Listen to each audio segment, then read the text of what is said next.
Chapter 1174.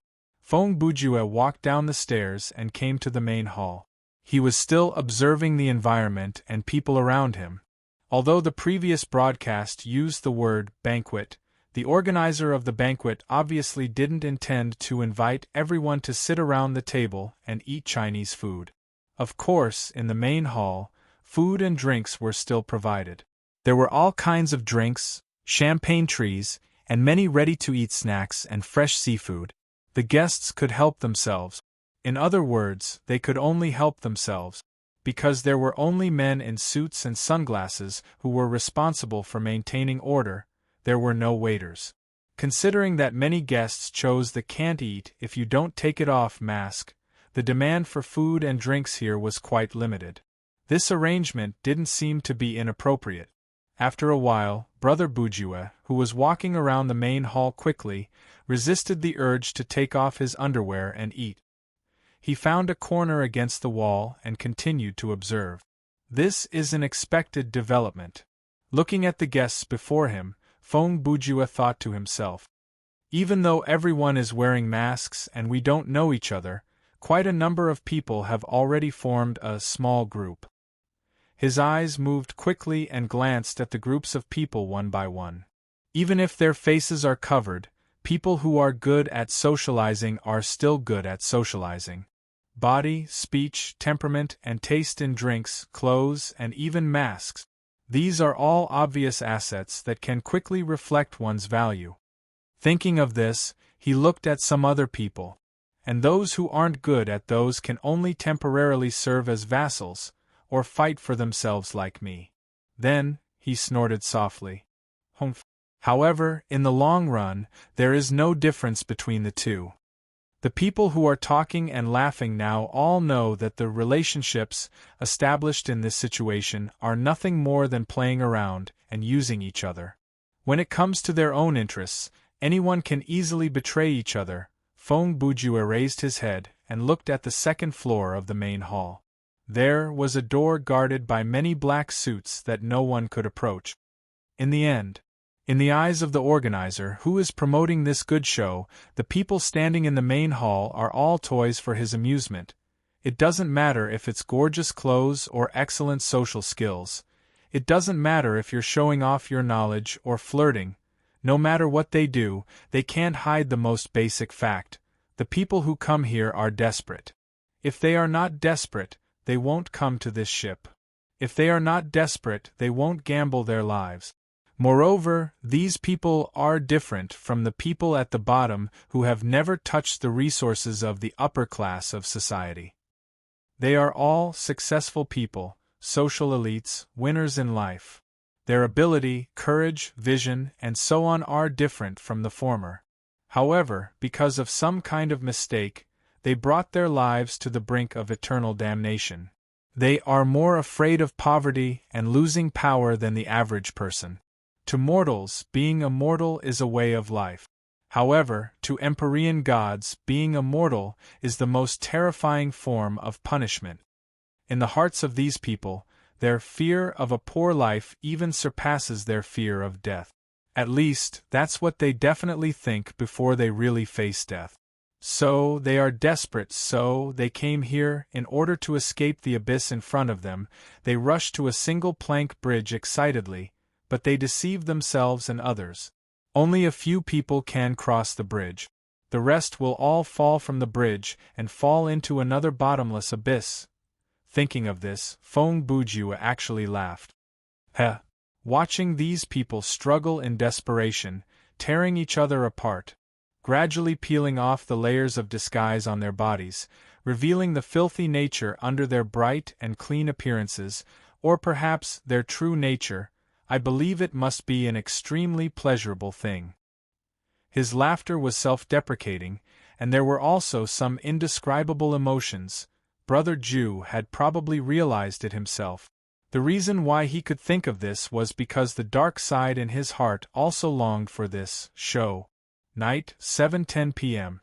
Perhaps it was to put on airs, perhaps it was to leave time for the guests to communicate in advance, or perhaps it was purely casual. In short, Tonight's main character only arrived at this time, and he made his appearance. It was an Asian man with a height of about 1.8 meters, wearing a tuxedo. He had black hair in the middle. Like the guests, this host also wore a mask. Therefore, people couldn't see his face. They could only identify his hair color, skin color, height, and body shape. When the man came to the railing on the second floor, the crowd in the main hall naturally quieted down. Presence. This was the word that flashed through people's minds at this moment. He didn't say anything, nor did he do anything that would attract people's attention. He simply appeared and stood there, giving people a strong sense of presence that could not be ignored. Not long after, the entire venue was completely silent. Hundreds of burning gazes were fixed on that person. People were waiting for him to say something, and this kind of reaction made the host quite satisfied. Just like in the past, these ants who pretend to be elites, ordinary, and vulgar quickly noticed that I was different from the rest. He dispelled the thought in his mind, and when he was about to speak, unexpectedly, wheeze wheeze wheeze, suddenly there was a very obvious slurping sound. Because the main hall was very quiet at this time, this sound was abnormally ear-piercing. Therefore, people's attention, which was originally fixed on the host, was instantly attracted by the slurping sound. They saw that the source of the sound was a man wearing a crow mask. He was holding a drink, and he inserted the straw of the drink into the eyes part of the mask. He was slurping and slurping the drink. Even though he was surrounded by people, this guy had no intention of stopping his strange behavior. He just nonchalantly and slowly finished the drink, then put down the cup and slowly closed the glasses on the mask. The two eyes part of the crow mask were two small round glass design like portholes. On the mask Brother Jew bought, these two glasses could be opened separately. I say brother. After finishing the drink, Fong Bujue turned around and took 2 steps to greet the man in the suit and sunglasses closest to him. The man in the suit was also stunned. After 2 seconds, he stuttered and replied, "WH, what is it? Don't you have those kinds of straws that can be bent here? This kind of straight straws are inconvenient." Fong Bujue used a tone that sounded like he was complaining at the counter of a convenience store. He told the man something that no one else thought was important. But, in terms of the actual situation, his suggestion was indeed reasonable. Because the mouth part of Fong Bujue's mask couldn't be opened, when he was slurping the drink, he could only bend the straw at a nearly 60-degree angle and raise the drink to about the same height as his face. He let the straw reach into the mask through the holes in the eyes, then put it into his mouth. In this case, if the straight straw was bent forcibly, it would make it very difficult to suck. Then, it would make a very unpleasant and obvious slurping sound. Of course, normally speaking, if the mouth part of the mask couldn't be opened, the average person would just give up on drinking water and eating. If the mouth part of the mask could be opened, then the straight straw wouldn't have much of an impact. The man in the suit was a little confused by the question. As a small fry, under the focus of so many people, he couldn't help but feel nervous. Ha! Ha ha ha! Fortunately, 2 seconds later, the organizer standing on the second floor laughed. His laughter drew everyone's attention back to him. He's younger than I expected. After Fong Bujue heard the man's voice, he immediately thought to himself, just now, judging from his gait, exposed skin, and standing posture, he shouldn't be more than 40 years old. But now, listening to his laughter, he's probably under 30. Hey, who's that? Before the laughter disappeared, the organizer used his slightly arrogant voice to shout at the man in the suit. Yes, sir. The man in the suit hesitated for half a second, then immediately stood up straight and responded loudly. Immediately go to the logistics department and ask the gentleman next to you if there are any straws on the ship. The next second the organizer calmly ordered, if there aren't any, take the helicopter back to the city and buy some for him. Yes.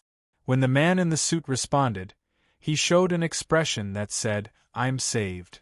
Then, he looked at Brother Jew with a proud expression before leaving. What happened in this short 1 minute was the first round of confrontation between Brother Jew and the organizer.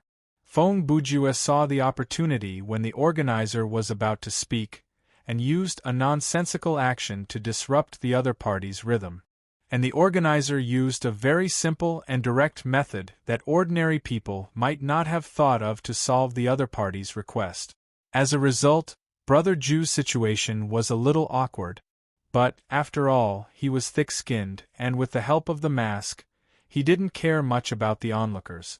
In any case, in this first exchange of blows, it was clear that the organizer had won. After a slightly awkward silence, the organizer cleared his throat and spoke again, "Ladies and gentlemen." His words made those who were still looking down on Brother Jew pull their gazes back. "Welcome to the elegance." When the organizer said this, there was no eagerness in his tone. There was a faint chill in his voice. "I am the organizer of this banquet, you can just call me organizer." He paused for 2 seconds, looked at the reaction of the crowd, and then said, "You are all smart people, I'll save the hypocrisy and beating around the bush." He wasn't the kind of person who would say those words, because hypocrisy and beating around the bush were rhetorical means that people would use when they needed help from others. And this organizer almost didn't have the opportunity to say such words.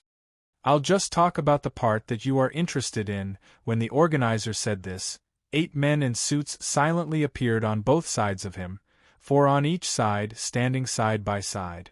Each man in a suit was holding an object covered by a white cloth. Looking at the outline, it should be some kind of rectangular object with a side length of about 30 centimeters under the white cloth. "Oh." After waiting for a few seconds, the organizer sneered, "Let me introduce the prize of tonight's game to you."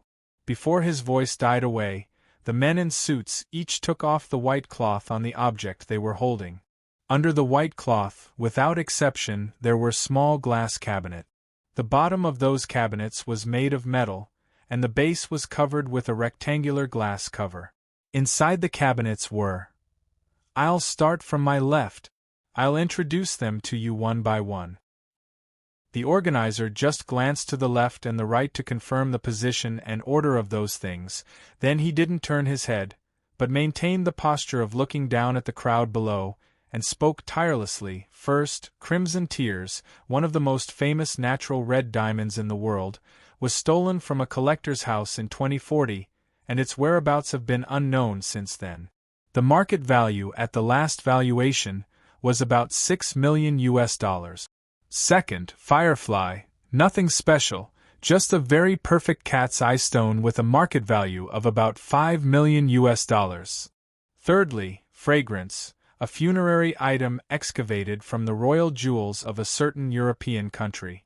Legend has it that it will bring bad luck to the woman who wears it, causing her to die within a few years. Moreover, every deceased person will die in a place with a strange fragrance. When Fragrance last appeared in the auction market, it was sold at a price of $12 million. Fourth, Lover, produced in Myanmar, one of the largest diamonds in the world. It was originally discovered in the 19th century, and the original stone was cut into 2 pieces because it was too large, and it was borne by the hands of 2 skilled Italian craftsmen. Fifth, Lover, this is the sister stone just now. The market value of these 2 diamonds is about $5 million. Sixth, Demir Pink Diamond, originally belonged to a famous actress in the 20th century. In 1968, she was killed in the living room of her home, and the only thing stolen from her mansion that day was this diamond. The year before she was killed, she bought this diamond for $180,000. I think everyone knows about inflation, and you should be able to figure out how much $180,000 at that time is equivalent to today's money. Seventh, Crown, a series of competition prizes held by a game company in the United States in 1982. It was made of pure gold, embellished with diamonds, rubies, sapphires, and aquamarines. Due to the collapse of the U.S. game industry in 1983, the competition game related to the prize was only released in limited quantities, and it did not make it to the finals. The whereabouts of Crown were unknown in the same year. This item was valued at $25,000 US. Similarly, with inflation and its background story, the current market value is at least $4 million US. Finally, when the organizer mentioned the last item, he paused and glanced at the cabinet, then said, "Heart of the Ocean." About this gem, he only said these 4 words. About this gem, he only needed to say these 4 words. No one here didn't know the story of the Heart of the Ocean, and no one would value this gem. I just need to get that, right? When the people in the main hall lifted their heads to stare at the priceless gems, Feng Bujue was unmoved. What he was focused on was the goal that he had come here for. Okay, I think everyone has an idea of the value of this prize. After pausing for a few seconds, the organizer continued, "There is no doubt that any one of these jewels is enough to get you out of your current predicament. As long as you win the game, you can choose to take it. But if you lose the game..." Chapter 1175. Just as the organizer had said before, he didn't say anything about hypocrisy or beating around the bush. He straightforwardly told the result of the failure of this game to the people below. "Losers, you have 2 choices." The organizer continued, "First, after the game is over, my subordinates will send you back to the boarding point, and then you can do whatever you want." He paused. "Second, you can choose to stay on the ship and accept my protection." At this point, a meaningful smile appeared at the corner of his mouth. "Whether it is a huge debt or a prison sentence waiting for you outside, you don't have to worry. As long as you stay with me, I can solve all similar problems for you, and I can guarantee that your family and friends will not be burdened in any way. But," at this point, he changed the topic, "from now on, you will lose all rights as a human. The second half of your life will become my possession, and I can squander and use it as I wish." His words were powerful and resonant, and when his voice fell, the crowd below began to whisper one after another. Greed, hesitation, impulsiveness, uneasiness, luck, excitement, confidence, hesitation. All kinds of emotions diffused from these playthings, under the masks, intertwining and rising in the air. The organizer stood at a high place, silently watching the reactions of these people, enjoying all of this as a person who had seen hundreds of such shows. Even through the masks, he could see the emotions of those people through their body language and other details. And he liked the feeling of looking down on all living things from a high place. Just like some people like to travel, some like to exercise, and some like to watch movies, this organizer liked to watch the show in front of him the most. For him, material or physical enjoyment had long been unable to satisfy him. Delicious food, beautiful women, luxurious houses, and famous cars. Most people might not be able to chase after these things in their lifetime, but he had countless of them when he came to this world. Although he was still young now, he had long been numb to these things. Food, wine, beautiful women. He didn't hate these things, but they could no longer make him feel excited. He had tried many forms of entertainment, from those of the commoners at the bottom, to those of the middle class, to those of the officials and nobles. In the end, he had also tried things that were not allowed by the law. For more than a year, the organizer was still keen on hunting live humans. The appearance of this interest was also a coincidence. It was one day when the organizer was 18 years old. He embarked on a suicide trip with several online friends who had suicidal intentions and met on the internet. At that time, he was on some suicide websites out of interest. He pretended to be an ordinary high school student who was bullied at school. Along with him, there were 2 people in their 30s, a middle-aged gambler who was separated from his family, and a female university student who was abandoned after being taken care of. That morning, the organizer drove the car that he claimed to have stolen from home and drove the four companions to a mountain. At first, the atmosphere between them was still harmonious. The organizer was also in a good mood. He was looking forward to seeing the reactions of the suicides before they died. Just like that, at 11 o'clock in the morning, they arrived at a secluded place deep in the mountains. As soon as they got out of the car, the organizer excitedly started to gather everyone to commit suicide. However, the gambler suggested that he wanted to be a full ghost and eat his fill before he went on his way.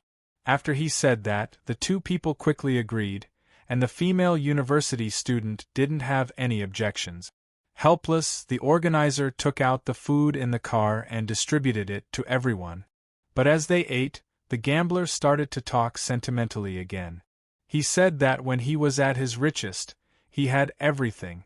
Back then, he had eaten lobster for every meal. Now that he was about to die, he could only eat crispy noodle snacks here.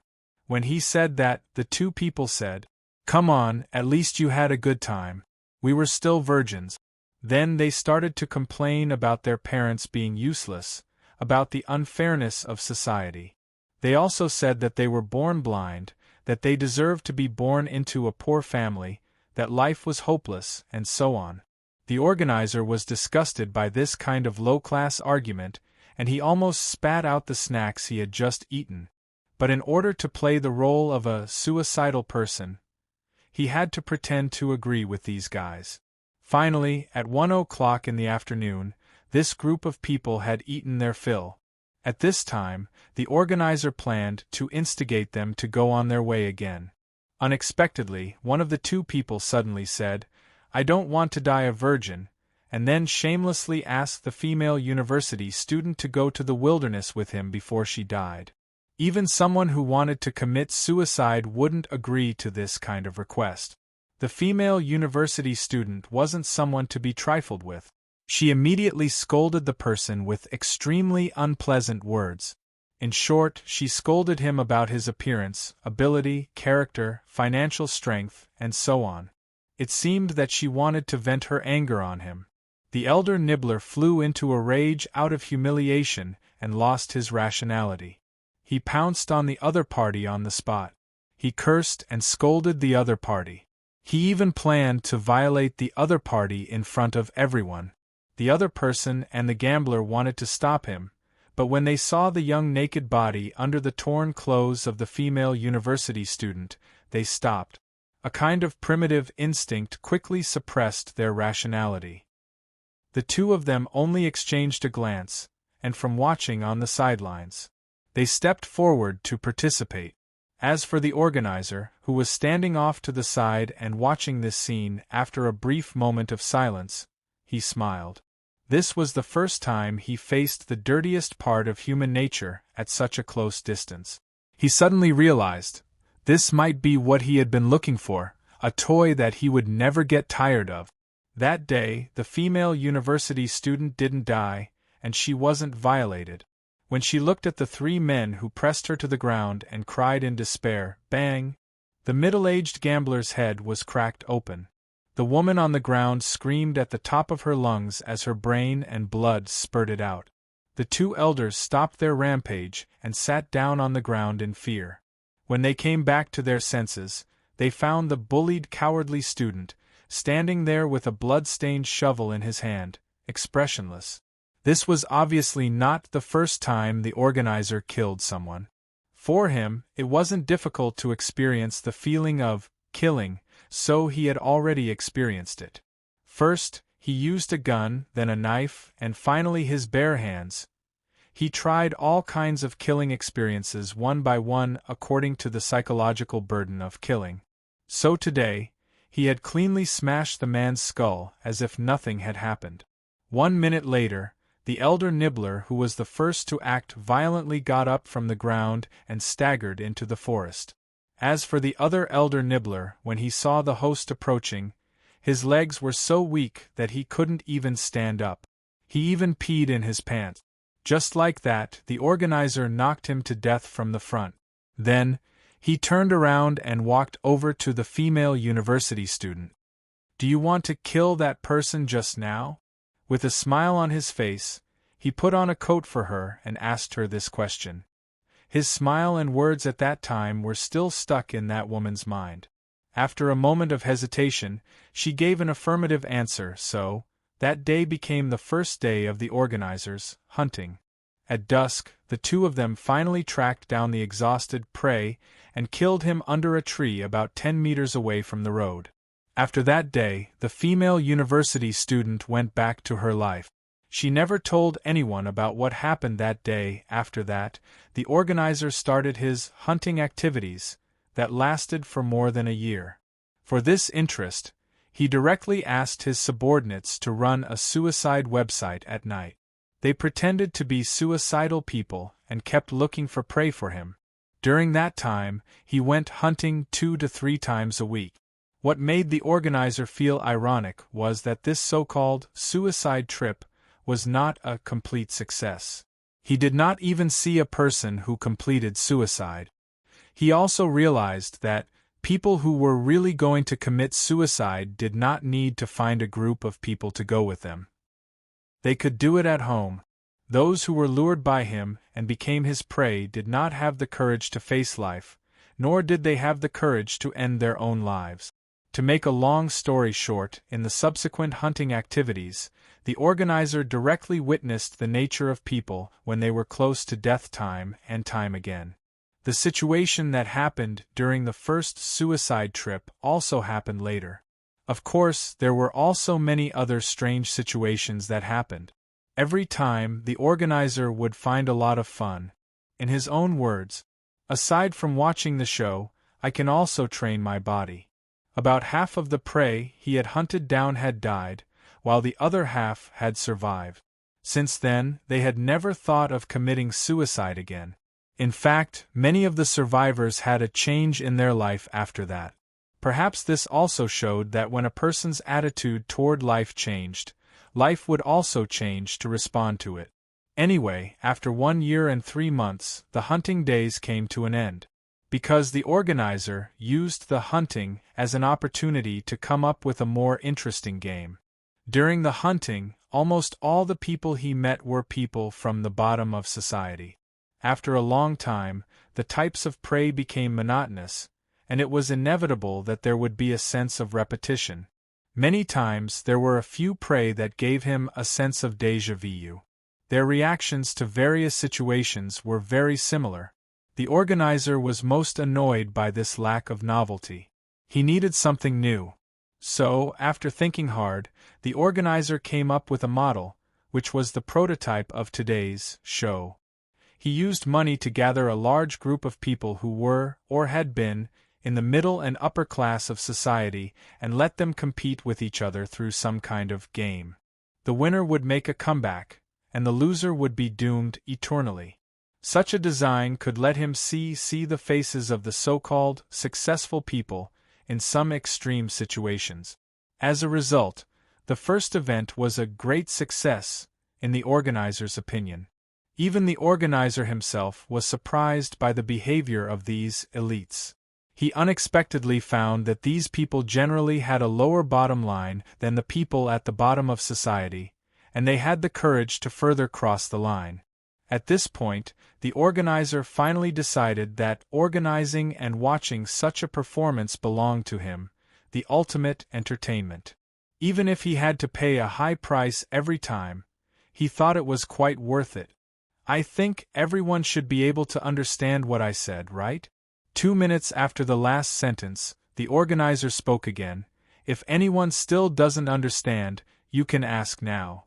Excuse me. At this time, someone really raised his hand to ask. It was a man wearing a golden crying mask. His voice was loud and clear, very ear-piercing. His figure was also tall and muscular. In addition to his height of nearly 1.9 meters, he also had solid muscles that couldn't be hidden by his suit. What do you mean by squandering and using? The man asked the question that many people wanted to ask. For example, if you ask me to kill someone, do I have to do it? Yes, the organizer replied without hesitation. This answer made the crowd clamor again. Then, at this time, another man with a beer belly, wearing a Peking opera mask, and a deep voice raised his head and asked, "After killing someone under your order, will you guarantee the safety of the person who did the killing for you?" The organizer heard this, smiled, and replied, "Not necessarily." "What?"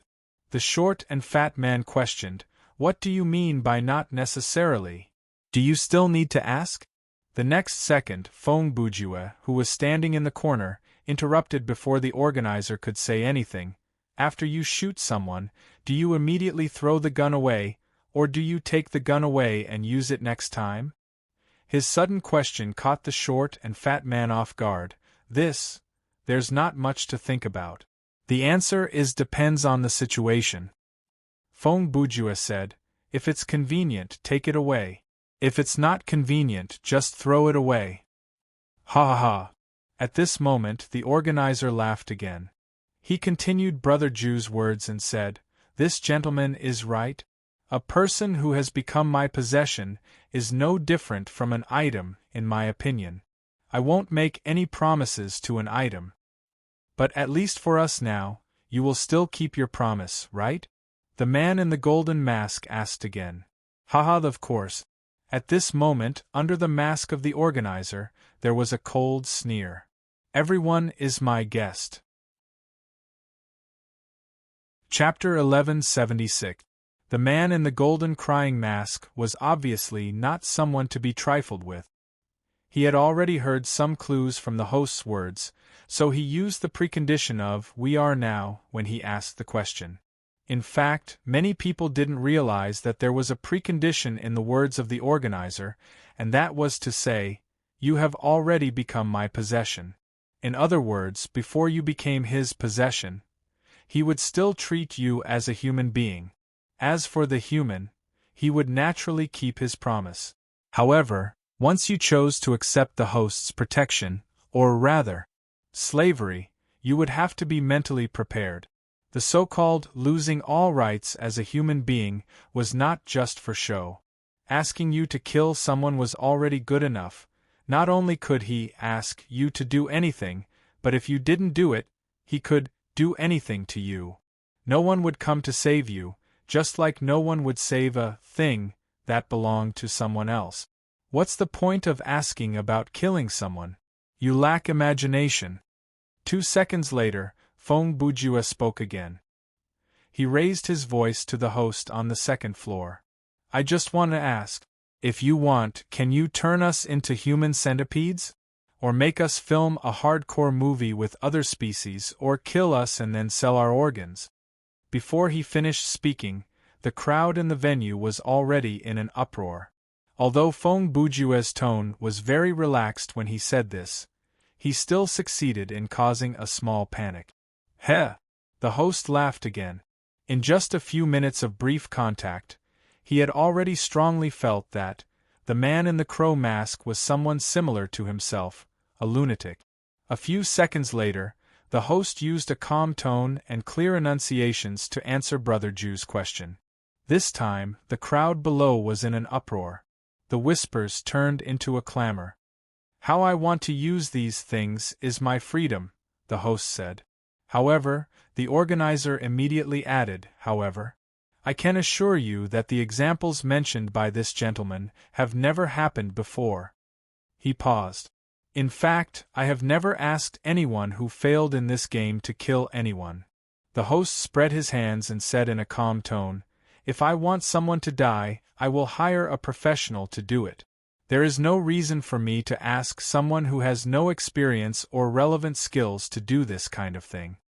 As he spoke, he slowly turned his face and made a gesture of looking around the room. Then, he said, "Everyone has something that they are good at. Without a doubt, everyone here has outstanding talents in a certain field. What I want is nothing more than your talents." He was lying. Not everyone was able to see through it, but there were some people who were able to see through it. Feng Bujue knew very well that the host's words were half true and half false, and the core intention, to put it bluntly, He wanted to appease and fool these people, in case no one would choose to accept his protection. Of course, I won't be too courteous. The host was a person who understood the changes in people's hearts and had a strong ability to speak. After some comforting words, he continued with a more ruthless statement. If you think that after accepting my protection, you can still get a salary or a vacation, you are thinking too much. What awaits you is only a job that will never see the light of day and the basic guarantee of survival. Until you pay off what you owe me, there will be no way for you to be free.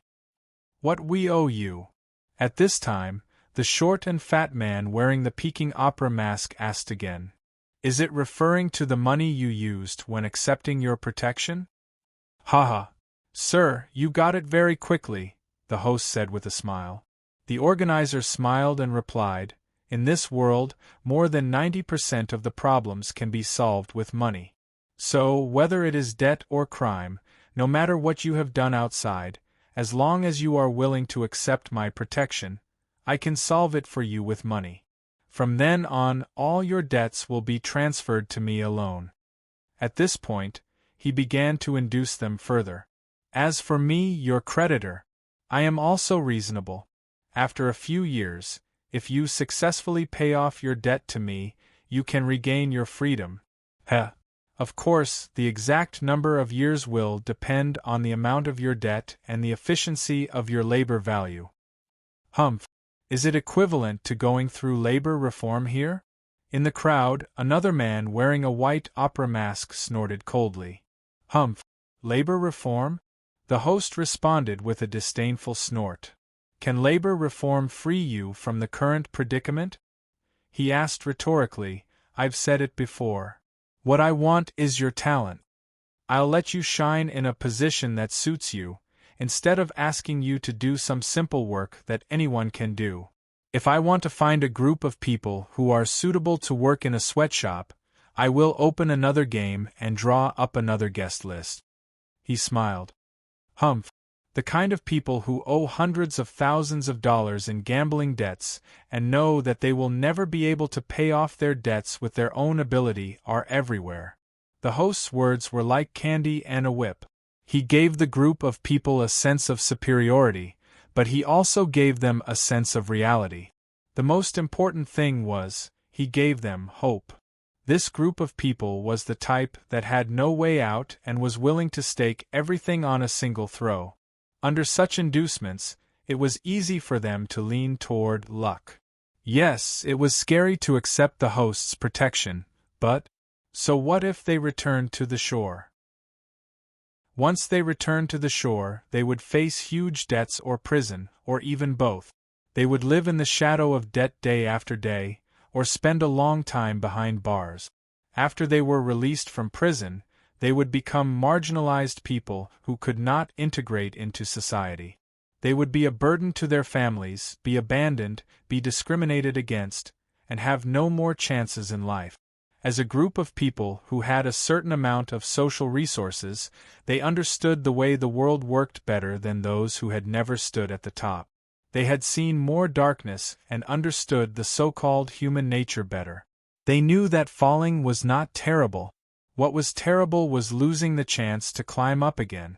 In this world, opportunities were always in the hands of a small number of people.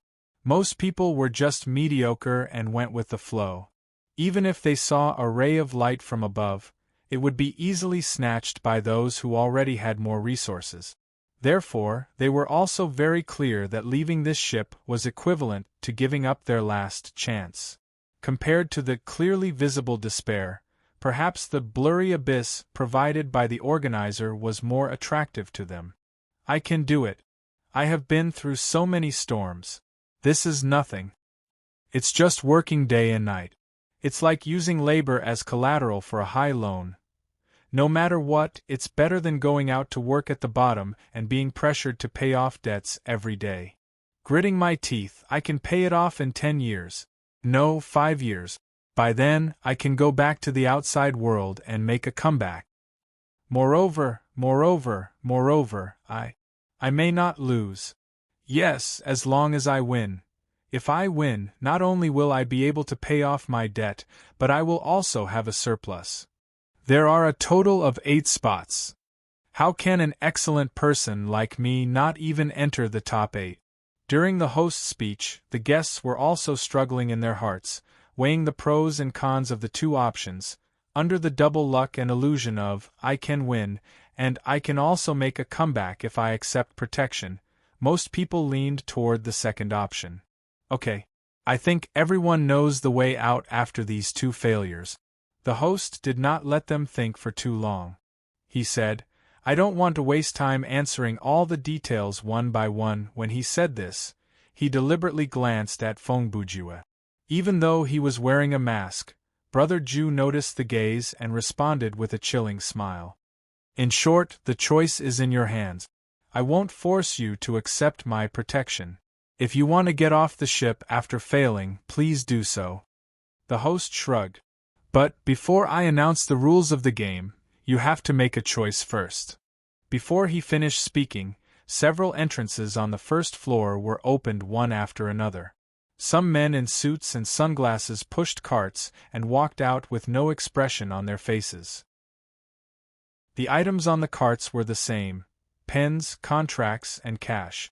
Everyone, I will only say what I'm going to say next, so please listen carefully.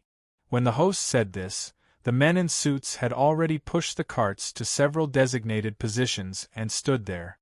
Today we are going to play more than one game, and each game requires chip. And these chips will be lent by me to you.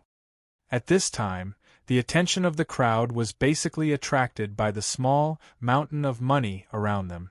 The carts were all in US dollars. At a glance, each cart was piled with more than 5 million US dollar bills.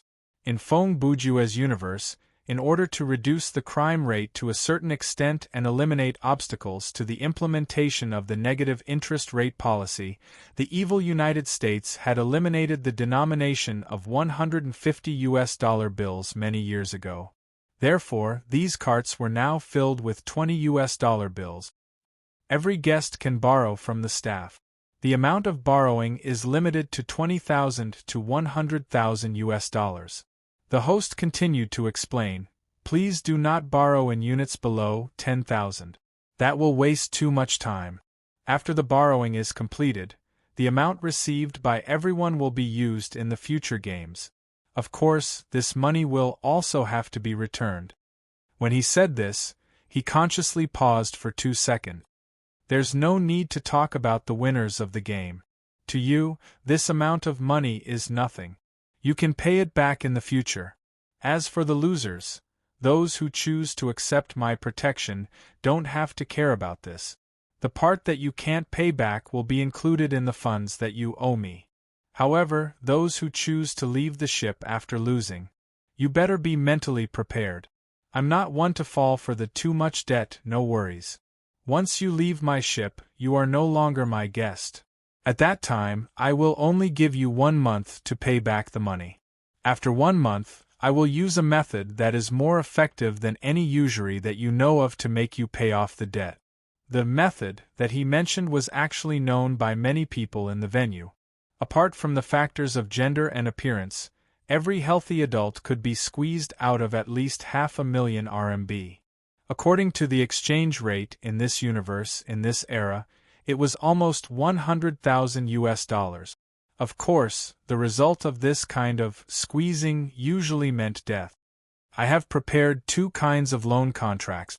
One is for those who get off the ship after losing the game, and the other is for those who accept my protection after losing the game. Please consider which one you want to sign, and how much you want to fill in. As the host spoke, he waved his hand, indicating that the men in suits who were holding the glass cabinets around him could leave. You have 15 minutes to make a decision, and then use the contract to exchange for cash. After saying this, his tone changed slightly and he added, "Oh, by the way, please don't sign any random names on the contract and try to take advantage of the situation, because when you borrow the money, you need to hand over the magnetic card of your room. Your identity will not be confused. You will only embarrass yourself if you sign randomly. After saying this, the host paused for a second and took half a step back. He said very politely, then, "Everyone, please excuse me for leaving for a while." After the host left the main hall, a depressing silence descended. The small groups that had been chatting happily and regretting not having met earlier were all silent at this moment. Everyone was struggling with their own thoughts, calculating their own debt. No one went to discuss with others because in this place, no one would truly trust others. Clatter, in this moment of silence, suddenly, there was the sound of paper being flipped. At this moment, everyone's attention was naturally attracted by this sound. When they turned around, Feng Bujue had already picked up the pen and filled in the amount of 100,000 on the contract. He then signed his name, Jiang Daod, without missing a beat. "Take the money." After signing, Brother Ju handed the contract and his magnetic card to the men in suits, and said concisely. In order to prevent people from taking advantage of the situation, there were 3 men in suits standing next to each cart. After being stunned for 3 or 4 seconds, one of the men in suits finally reacted and took Feng Bujue's contract and magnetic card. He glanced at the amount and signature on the contract, then said, 100,000. Then, he turned to look at his colleague next to him and nodded. Another man in a suit also nodded in response. Then, he picked up a sealed plastic bag and began to fill it with money. Chapter 1177. Hey, Mr. in the Crow Mask. Just as the man in the suit handed Brother Ju the money, the man in the white opera mask who spoke to the organizer earlier walked over and said, $100,000 isn't a small amount, right? Is it really okay to borrow the maximum amount without even thinking about it? Feng Bujue heard this and immediately laughed. Is this a question of whether it's okay or not? The man was stunned by his question and did not know how to respond. Seeing that, Brother Ju chuckled and added, even though we still have no idea what the game is about, there is one thing that is undeniable. The thing called a bargaining chip is equivalent to a life in the game. His analogy instantly enlightened many people around him. Since the organizer is very kind to provide us with this interest-free loan, Feng Bujue paused for 2 seconds and said, then why should I be afraid and restrict myself? He was right. The amount of money borrowed directly determined the degree of freedom that the players could obtain in the future game. Naturally, they should borrow as much as they could. The man in the opera mask stood there and thought for a few seconds. He then said, Humph. You said this because you chose to accept the organizer's protection after you failed, right? So you don't care about the extra 100,000 in debt. No, I chose to get off the boat. When Feng Bujue said this, the man in the suit had already prepared the cash.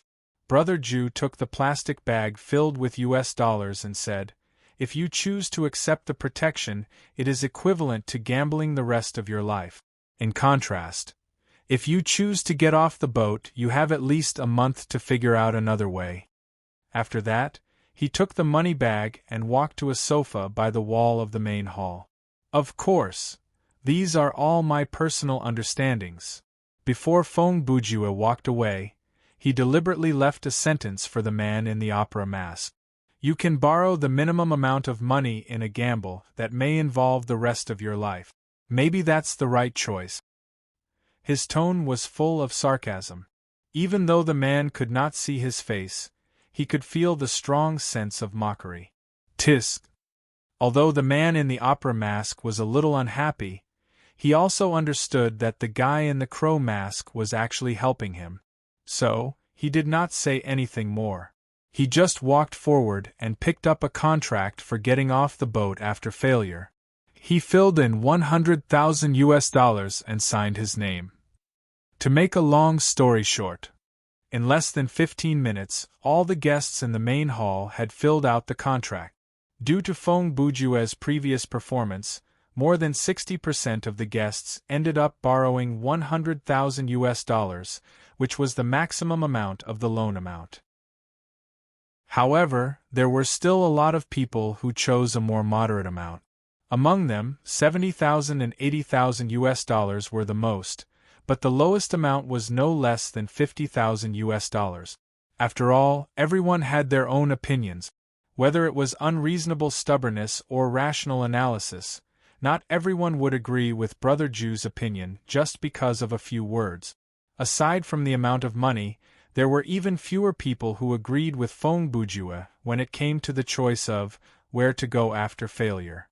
Obviously, the guests who were desperate today were more inclined to the luck and hope that the organizer had given them. They did not want to spend another month to think of a solution.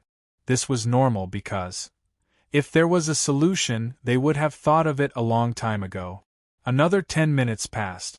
After confirming that all the magnetic cards and contracts had been collected, the men in the suits and sunglasses pushed the trolley out of the main hall. About 2 minutes later, the organizer appeared by the railing on the second floor again. This time, he did not even greet them. He went straight to the point and said, "Since everyone has finished borrowing then, let's get to the point." Feng Bujue could feel that the organizer could not wait any longer. And Brother Ju himself was also looking forward to what was about to happen. Excluding those who have been disqualified before boarding the ship, there are 237 guests in the main hall. The organizer paused for a second and began to explain, "The first game I have prepared for everyone is guessing the numbers." Guessing the numbers, also known as bulls and cups, was an ancient code-breaking game. It was usually suitable for 2 or more people to play together. Take a 2-person game for example. One person would first set a number, and the other person would guess it. The person who set the number had to think of a 4-digit decimal number with no repeated digits. That is, 4 digits, 10 digits, no repeated digits, and not let the guessing person know. Then, the guessing person could start guessing the numbers. Every time the guessing person guessed a number, the person who came up with the numbers had to give a response of how many A and how many B, according to the guessing person's number. The number in front of A indicated the number in the correct position, and the number in front of B indicated the number in the correct position. For example, if the person who came up with the numbers set the correct answer as 2358, and the guessing person guessed 2485, then the situation would be 1A and 2B. The number and position of the first two were correct, so it would be recorded as 1A. The two numbers 5 and 8 were correct, but the positions were wrong, so it would be recorded as 2B. Similarly, if the person who came up with the numbers set the correct answer as 1234, and the guessing person guessed 4321, then the result would be 0A4B. The numbers were all correct, but the positions were all wrong. And so on. After a round of guessing, the guessing person could continue to reason based on the how many A and how many B situation from the previous guess until the correct answer, i.e., 4A0B, was guessed. This wasn't a particularly complicated game, but it involved many factors such as memory, reasoning, calculation, luck, and so on. It wasn't that simple to play. Therefore, when the organizer said the 3 words, guessing the numbers, the people downstairs started to make their own calculations. Naturally, their reactions were within the expectations of the organizers. The organizer didn't pause for too long. He continued, "Of course, it can't be a normal guessing game, because that's too easy. Whether it's the standard rule, 4 digits, 10 digits, no repeated digits, or the mastermind rule, 4 digits, 6 digits with repeated digits, as long as you master the correct solution, you will be able to guess it within about 7 times. If you're lucky, you'll be able to guess it within 5 times.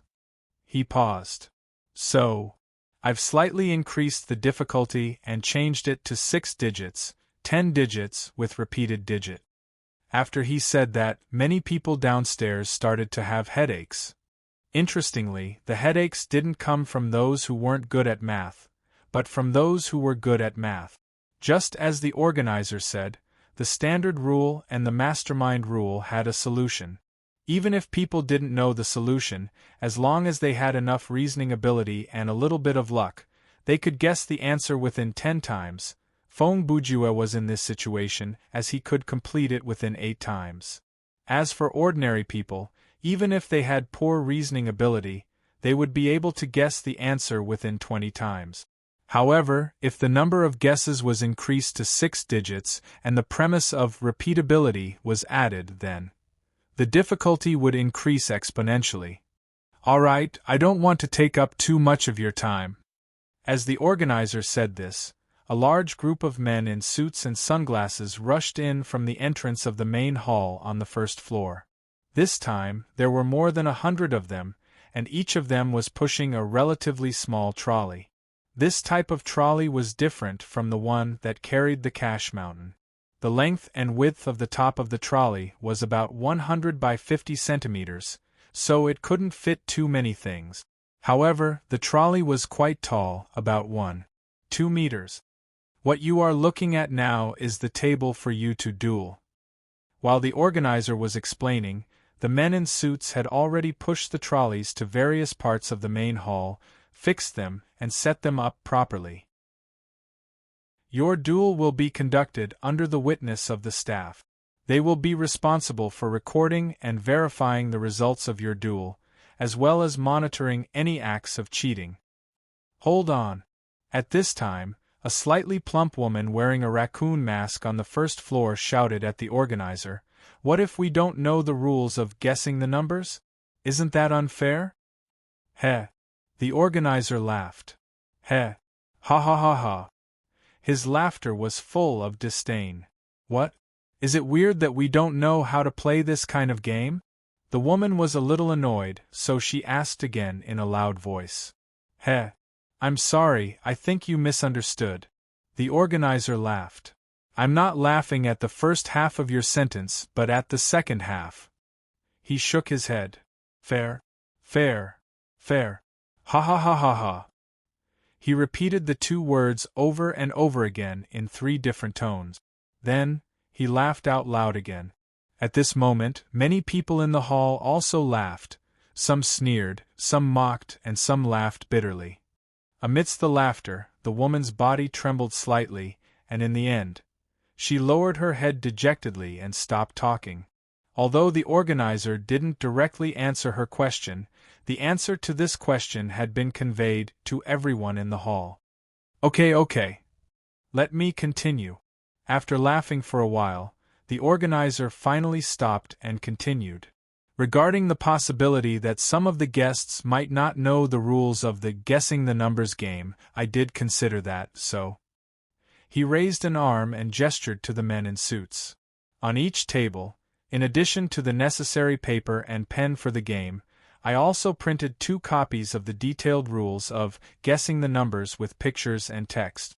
Whether you know the rules or not, you can pick them up and double-check them. At this point, the organizer paused for a few seconds and then he said, As for the details, I won't go through them one by one, but there are a few key rules that I think it would be better for me to tell you personally. He cleared his throat and continued. First, each person has to have at least one guessing the numbers duel with 4 different opponents. Of course, there is an exception for those who have used up all their chips.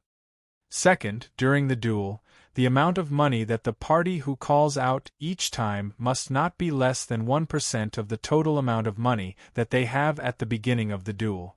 If during the duel, a party has no more chips to call out during the round they call out, they will be considered to have lost. However, if they can't call out because they don't have enough money during the round the other party calls out, they can still use all their money to complete the round in front of them. Third, to avoid the situation where someone deliberately avoids the duel, all the players must accept the challenge when they are challenged by others in the first 2 rounds, no matter who the opponent is. Only those who have already had 2 duels can refuse the challenge of others. Fourth, when the game ends, that is, at midnight. Except for the 64 people who have the most chips, everyone else, no matter if they are penniless or have tens of thousands or even hundreds of thousands of chips left, will be considered as losers. After he finished these 4 rules, 2 particularly tall men in suits and sunglasses carried an expensive-looking sofa to him. The organizer turned his head and glanced behind him, then nodded. Then, the 2 men put down the sofa. Well, that's all for now. You can read the rest of the details yourself. As the organizer spoke, he sat down leisurely. He leaned his back against the back of the chair and placed his hands on the armrest. He even crossed his legs in an elegant and flirtatious manner. Not long after, the 2 men in suits and sunglasses beside him brought over a small round table that looked like it was made of diamonds. If it was really made of diamonds, it might be more expensive than today's 8 prizes. On the table there were a few plates of fruit snacks, truffles. Yes, this was not a random addition. He used the best truffles to eat with the other snacks, and chicken feet. Look at him. It was as if he was using a textbook method to perform what it meant to sit and watch a good show. Young master, this is the red wine sweet noodle sauce you wanted with wasabi. After the organizer sat down, one of the 2 men in suits and sunglasses went to bring over a drink that didn't look good. He put it on the tray and handed it to the organizer. The chef said that this is 1982 Lafite, Old Godfather's exquisite sauce, and Japanese. Where's the umbrella? The organizer didn't let the other party finish his sentence and interrupted him with a strange question. The big man was stunned. Umbrella? Umbrella? It seemed that he didn't understand the meaning of the question, young master. Didn't I say? The organizer shrugged. After it's done, put it in a wine glass, put a small umbrella on it, and bring it up. I understand. Faced with this ridiculous request, the big man replied very seriously. I'll go pour it out and let them make it again. Sigh, forget it. The organizer stopped the big man, took the strange drink, and held it in his hand. Then, with a sad tone, he said, sometimes regret is also a kind of beauty. Chapter 1178. While the organizer was upstairs drinking his strange drink, the guests on the first floor had already gone to the table to pick up the printed rules and start reading them. Feng Bujue was no exception. Although he was quite familiar with the rules and the rules of guessing numbers, as well as the meaning of 6 digits, 10 digits, and repeatable, as a careful person and a reading addict, he still read the rules with great interest. Brother Ju was a person who could read 10 lines at a glance. He also had a superb memory and comprehension ability. His well-trained brain was undoubtedly very suitable for this type of game. Soon, he understood the rules and began to formulate a strategy in his mind. If Xiao Ling or Oyenro were to play this game, they would probably have a bigger advantage. Feng Bujue stood there and thought to himself. These 2 are more proficient in mathematics, know how to use it, and have excellent memory. Even if they were to play against me, their chances of winning would be more than 70%. Brother Ju's ability in mathematics was actually quite average. If he was willing to think hard, he would be able to come up with the formula under the standard rules. However, when he played this game in the past, he never thought about using the formula because he thought that this game could only be solved by reasoning to achieve the effect of training the brain. If he used the formula to guess, it would not be reasoning, but pure calculation.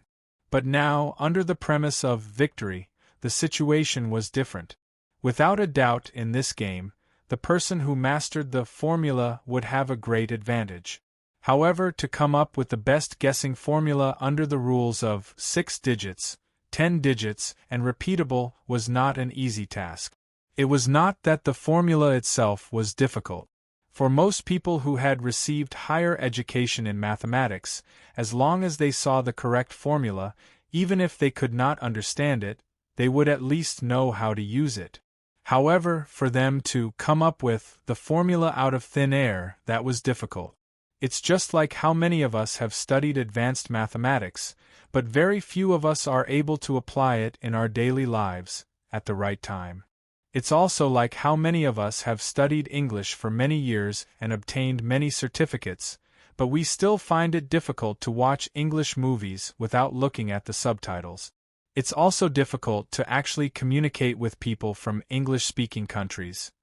Perhaps when we were students, when we were learning about mathematics, there were still people who could solve the number guessing problem.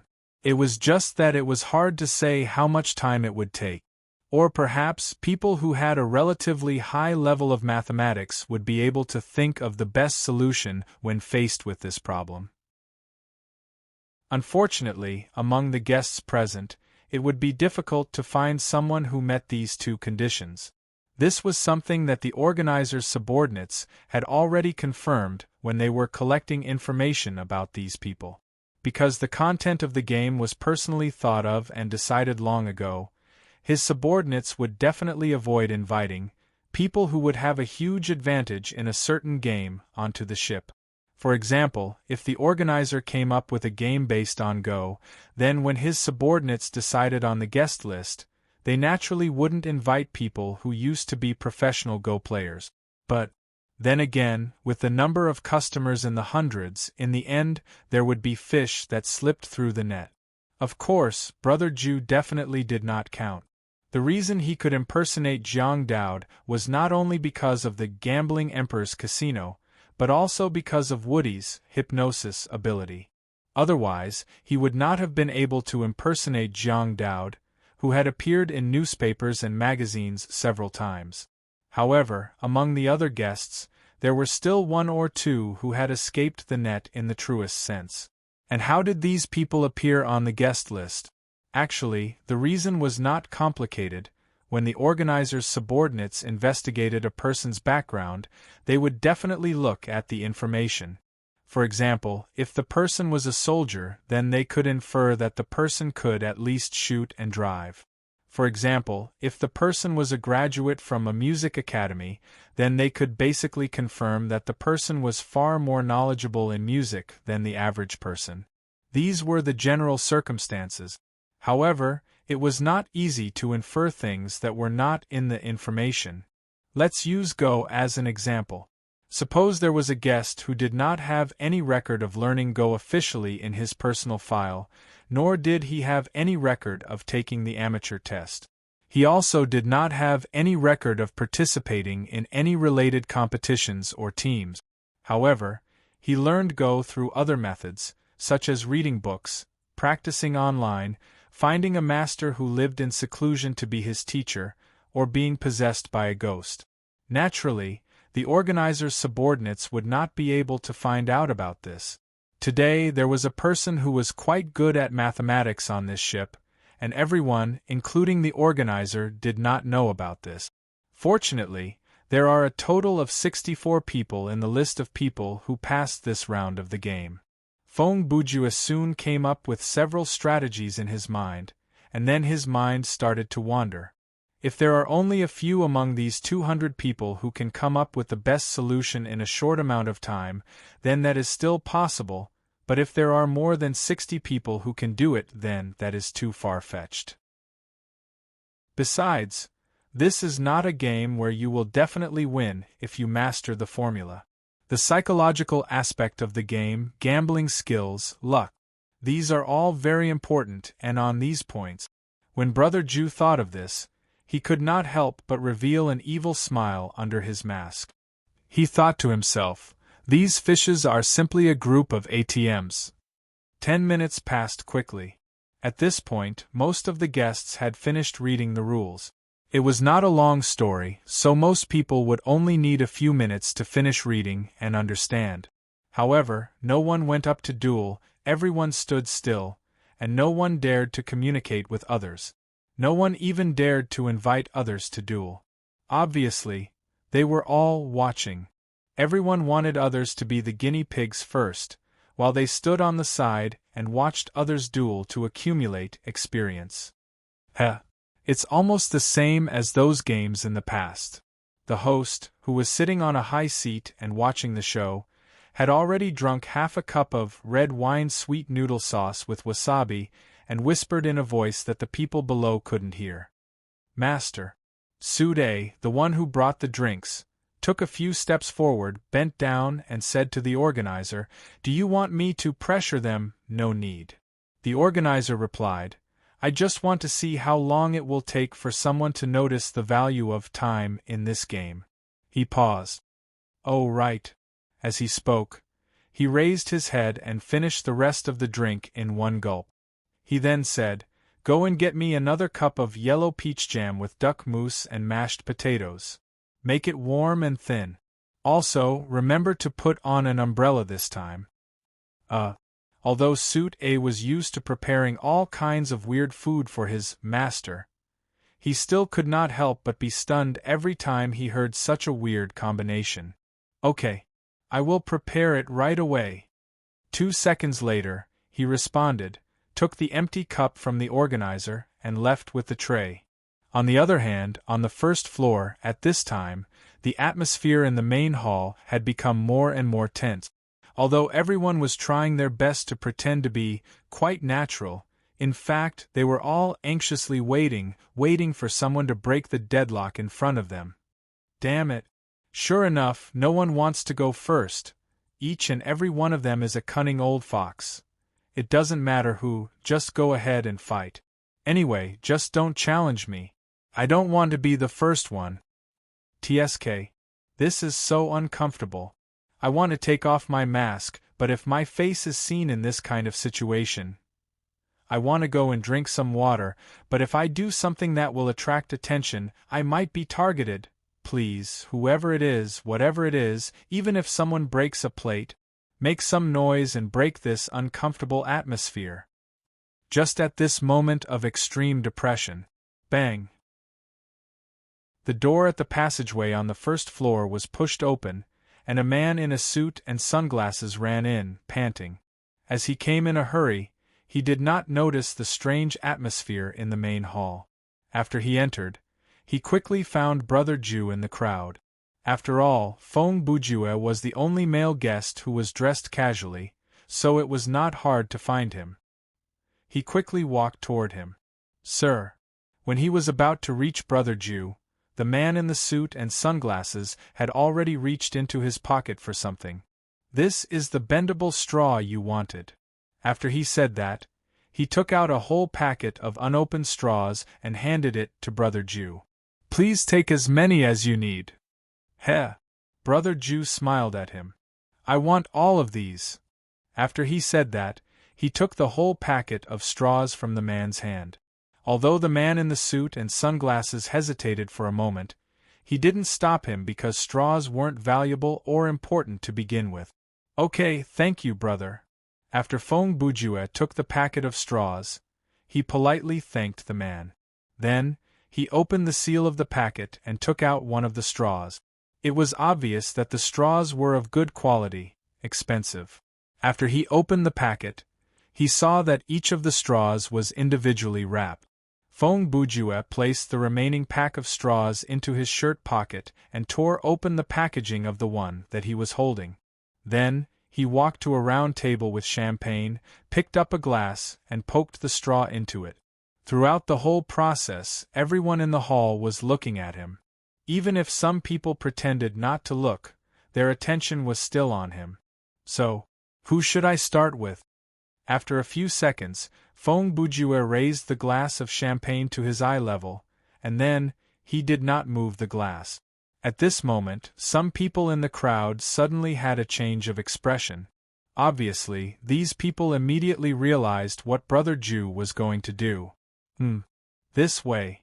Feng Bujue looked at the bent straw that floated in the champagne glass several times before it leaned against the side of the glass and drooped to the side. The next second, he looked in the direction the straw was pointing, and his eyes stopped on the person standing in the line closest to him.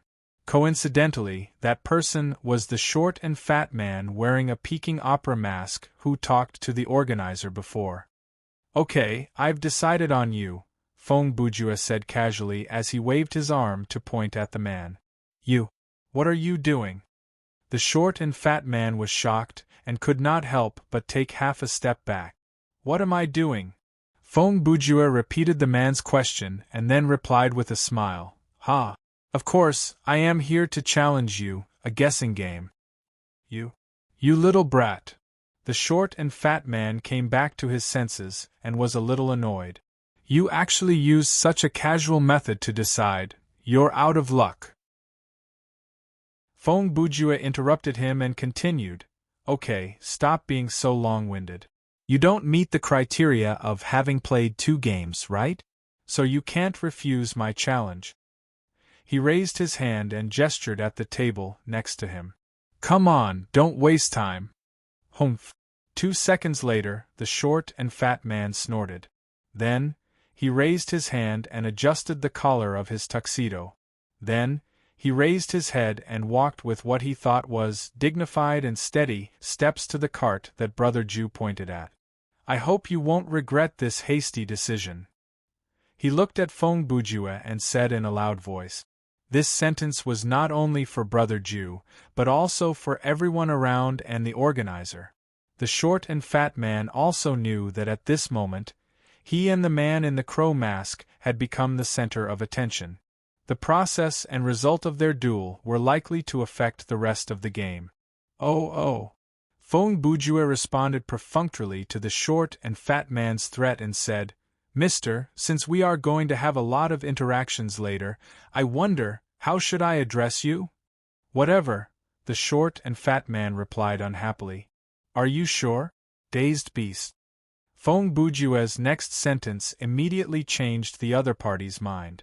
What did you call me? For some reason, at this moment, the short and fat man's mind flashed with Brother Jew's words not long ago. I've decided to choose you. You don't like it? What happened to whatever?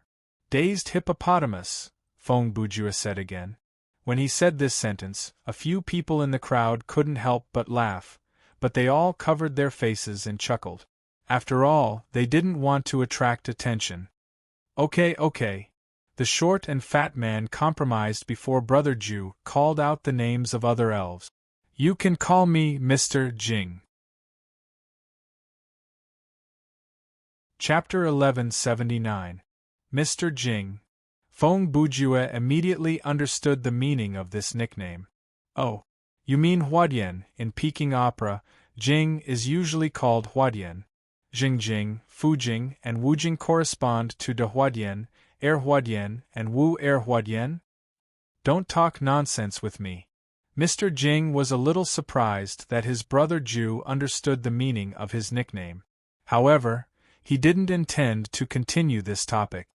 What's your name? Crow's Mouth? Sure, Fong Bujue smiled magnanimously. You can call me Crow's Mouth. Humph. Mr. Jing snorted. Then, I'll start with the question. Crow's Mouth. As he spoke, he picked up the paper and pen in front of him. Go ahead. The trolley was about 1.25 meters tall, and for adults who were within the average height range, as long as they leaned forward, they could use their elbows to rest on the table. Fong Bujue answered easily with a cup of drink in his hand and one of his elbows on the table. According to the rules, there were 2 rounds in the guessing game. In the first round, the challenger would call the bet and guess the answer, while the challenger would be responsible for setting the question. In each round, there were 2 parts that needed to be called. In the first part, the guessing party would declare that the correct answer would be guessed within several rounds. Then, the contestant would place a bet according to the number of rounds given by the challenger. The minimum bet amount must be no less than 1% of the total amount of money the contestant had at the beginning of the game. After this round, the bet amount would be fixed. The guessing party couldn't increase the bet amount and had to follow up. For example, if the guessing party declared that he could guess the answer within 5 rounds, it was almost impossible. Obviously, the probability of such a thing happening was close to 0. In such a case, the host would definitely call for the maximum amount of bets he could afford, and the challenger would have to follow suit. If the challenger did not have enough money, he or she would have to follow the host's rule number 2 and continue the contest. Then, when the game was completely over, the contestant would settle the bet according to the number of rounds. Of course, this kind of situation was unlikely to happen. This was because this part of the bet, which was the part of the gambling round, was generally to give money to the guessing party. As long as the guessing side said an exaggerated number of 100 rounds or even 1,000 rounds in the declaration, it was basically a sure win. Therefore, this part of the bet was called by the question maker. When faced with that kind of number, the question maker would definitely call the lowest bet he could. In other words, after this round, as long as the guessing side didn't lose all their money during the duel, they would be able to get a small amount of money back from the guessing side. This setting was mainly set up to take into account that the guessing side was obviously at a disadvantage in the duel. Then, he looked at the second part of the note. This part was repeated over and over again during the duel. In other words, the guessing side had to place a bet every round. Similarly, the amount of the bet could not be less than 1% of the total amount of money that the guessing side had. The guessing side had two choices. The first was to call, and the second was to surrender. Calling meant that the game would continue. Surrendering meant that the guessing side had admitted defeat. After the guessing side had paid the corresponding penalty, the game would be declared over. If the gambling round rule was to protect the guessing side, then the surrendering rule was naturally to protect the guessing side. Let me give an example. If there was no surrendering option, then all the guessing side could use a very simple tactic to ensure that they would win money. That was, starting from the first round, they would only place the lowest bet in each round. Then, they would bet all their remaining money on the round that they were sure to guess correctly. With this tactic, as long as the guessing side could guess the answer within 50 rounds, the guessing side would be in an invincible position. This didn't include the amount of gambling round before the start of each round. Therefore, there was the surrendering setting. Of course, there was also a limit to the surrendering. Otherwise, the guessing side could also take advantage of this to ensure that the guessing side would win. For example, the guessing side could suddenly surrender after 10 to 20 rounds of the game. In order to prevent this from happening, there was the surrendering penalty. In this guessing game, there were two formulas to calculate the surrendering penalty. The first one was applicable to surrendering within the first 20 rounds. The formula was 10% of the opponent's money at the beginning of the game * 50 plus the number of rounds completed, % plus 10% of the opponent's bet in this round plus the basic penalty. The second formula was used from the 21st round onward. The formula was 10% of the opponent's money at the beginning of the game * 50 plus the number of rounds completed, % plus 10% of the opponent's bet in this round plus the basic penalty. The so-called basic penalty was based on the number of rounds. The basic penalty for surrendering within the first 10 rounds was 5% of the opponent's money at the beginning of the game. The basic penalty for surrendering within the first 10 rounds was 10% of the opponent's money at the beginning of the game. The basic penalty for surrendering within the first 11 to 20 rounds was 10% of the opponent's money at the beginning of the game. By the 21st to 30 rounds, the basic penalty would rise to 20% of the opponent's money at the beginning of the game. From the 31st round onwards, the basic penalty would be directly reduced to 0. Another example: in a certain game, both sides had $100,000 at the beginning of the game. The guessing side bet 1% of the money in each round. After 30 rounds, the guessing side had lost $30,000. Then, in the 31st round, the guessing side had the confidence to win. At this time, the guessing side bet the remaining $70,000. Seeing this, the guessing side chose to surrender. At this time, the guessing side had to pay a penalty of 10% of the $100,000 multiplied by 20, 50 to 30%, which was $2,000, plus 10% of the opponent's bet in this round, which was $7,000, plus the basic penalty of 0. The guessing side had to pay a total of $9,000. Although it was $9,000 in one go, compared to $70,000, it was much better. In short, when the question maker chose to surrender, the game was declared over. Using the example above, the result was that the question maker won $21,000 from the guessing side. After this part of the calculation was completed, the two sides continued with the number of rounds calculation. Assuming that the guessing side had declared within 100 rounds, and the guessing side had bet the lowest $1,000, then, the guessing side would have to pay another $1,000 to the guessing side, and the final net win was $20,000. Above, under normal circumstances, the guessing side would choose the time to surrender through the behavior of the guessing side raising the bet. Then, under the same conditions, if the guessing side chose to quit while you're ahead, what would happen? I won't list the detailed calculation process here. Let's look at the results directly. Let's deduce according to the condition that both sides had $100,000, and the guessing side bet $1,000 each time. If the guessing side surrendered in the first round, note that the additional percentage in the first round is 50 plus 0, not 50 plus 1. The loss would be $10,100.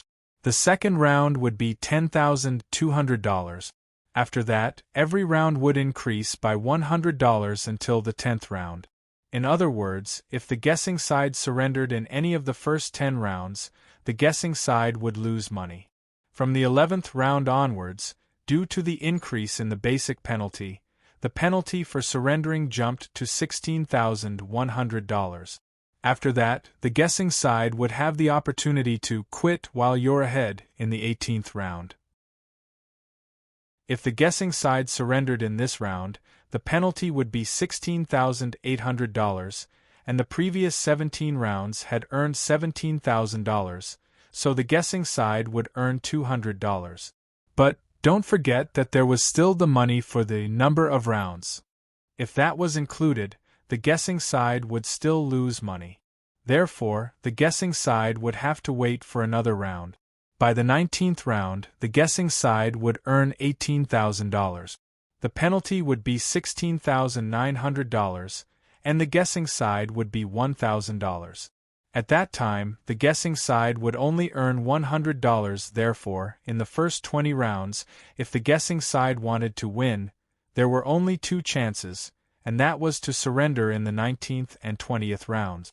According to the formula, the former would earn $100, and the latter would earn $1,000, but it's rare for you to be the guessing side. Do you think you can just earn $1,000? Don't forget that this game is a race to the top. It doesn't mean that you can win without losing money. So, let's take a look at the situation at the beginning of the 21st round. At the beginning of this round, the formula had changed, but the basic penalty had increased again. The penalty for surrendering in the 21st round was $23,100. After that, it would be reduced by $100 for every round. Obviously, from this round onwards, the surrendering mechanism would be inclined to protect the guessing side. Because after the 20th round, the guessing side would have a higher probability of guessing the answer. In this way, if the $1,000 from the gambling round was included, the 25th round would be a watershed. The fine for this round was $22,700, plus the $1,000 from the gambling round. The total was $23,700. However, the money that the person who came up with the question won was $24,000. Of course, this was only a profit of $300, so this was not the main point.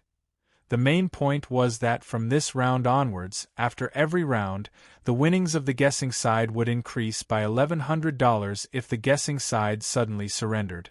After 6 rounds, in the 31st round, the basic penalty would be reduced to 0, and the guessing side would have an extra $20,000. In this round, if the guessing side didn't raise the stakes, the guessing side would only have a penalty of $2,100 after surrendering. At this moment, the guessing side had already won $30,000. Even if the guessing side didn't raise the stakes, The guessing side would have a net profit of $26,900. To sum up, the key confrontation of this guessing game was between the 25th and the 30th round.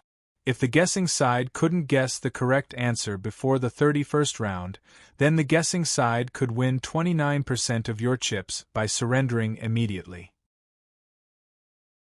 Even if the guessing side happened to guess the answer in the 31st round, it would only save about 10% of your losses.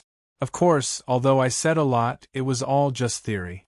In a real game, all kinds of situations could happen. Perhaps someone would be able to guess the answer within 25 rounds. Perhaps someone would be able to increase the stakes without guessing correctly.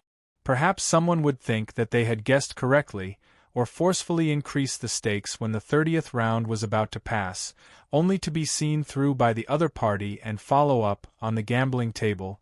Cheating, scheming, acting, seeing through, anything could happen. In the world of gambling, probability wouldn't respect you, and the god of luck didn't exist. Praying 10,000 times for luck wasn't as good as practicing 10,000 times for skill. The weak would be defeated, devoured, and crushed, and they wouldn't get any sympathy. Winning and living was the only justice in this world. A minute later, Mr. Jing had written 6 numbers on the paper in front of him. Then, he folded the paper carefully with his palm and handed it to the man in the suit and sunglasses next to the cart. The man took the paper carefully and turned around. He blocked Feng Bujue's view with his broad back. Then, he unfolded the paper and looked at the numbers on it. 2 seconds later, the man in the suit folded the paper again and put it in his jacket pocket. He turned around and stood facing the table again. He then said to Mr. Jing, "Once the number is confirmed, it can't be changed. So, I need to confirm with you. The 6 numbers just now. Are they okay?" "Yes," Mr. Jing replied firmly. "I'm sure." "Okay." The man in the suit nodded. "You've read the rules, but I still want to emphasize a few points." He paused for half a second and continued, "First of all, if you're caught cheating, you'll lose immediately, and all the money will go to your opponent." As he spoke, he gestured at a small device on the table. Secondly, this timer on the table is similar to the one used in chess games. It records the time spent by both parties. The total time spent by the guessing player is 45 minutes.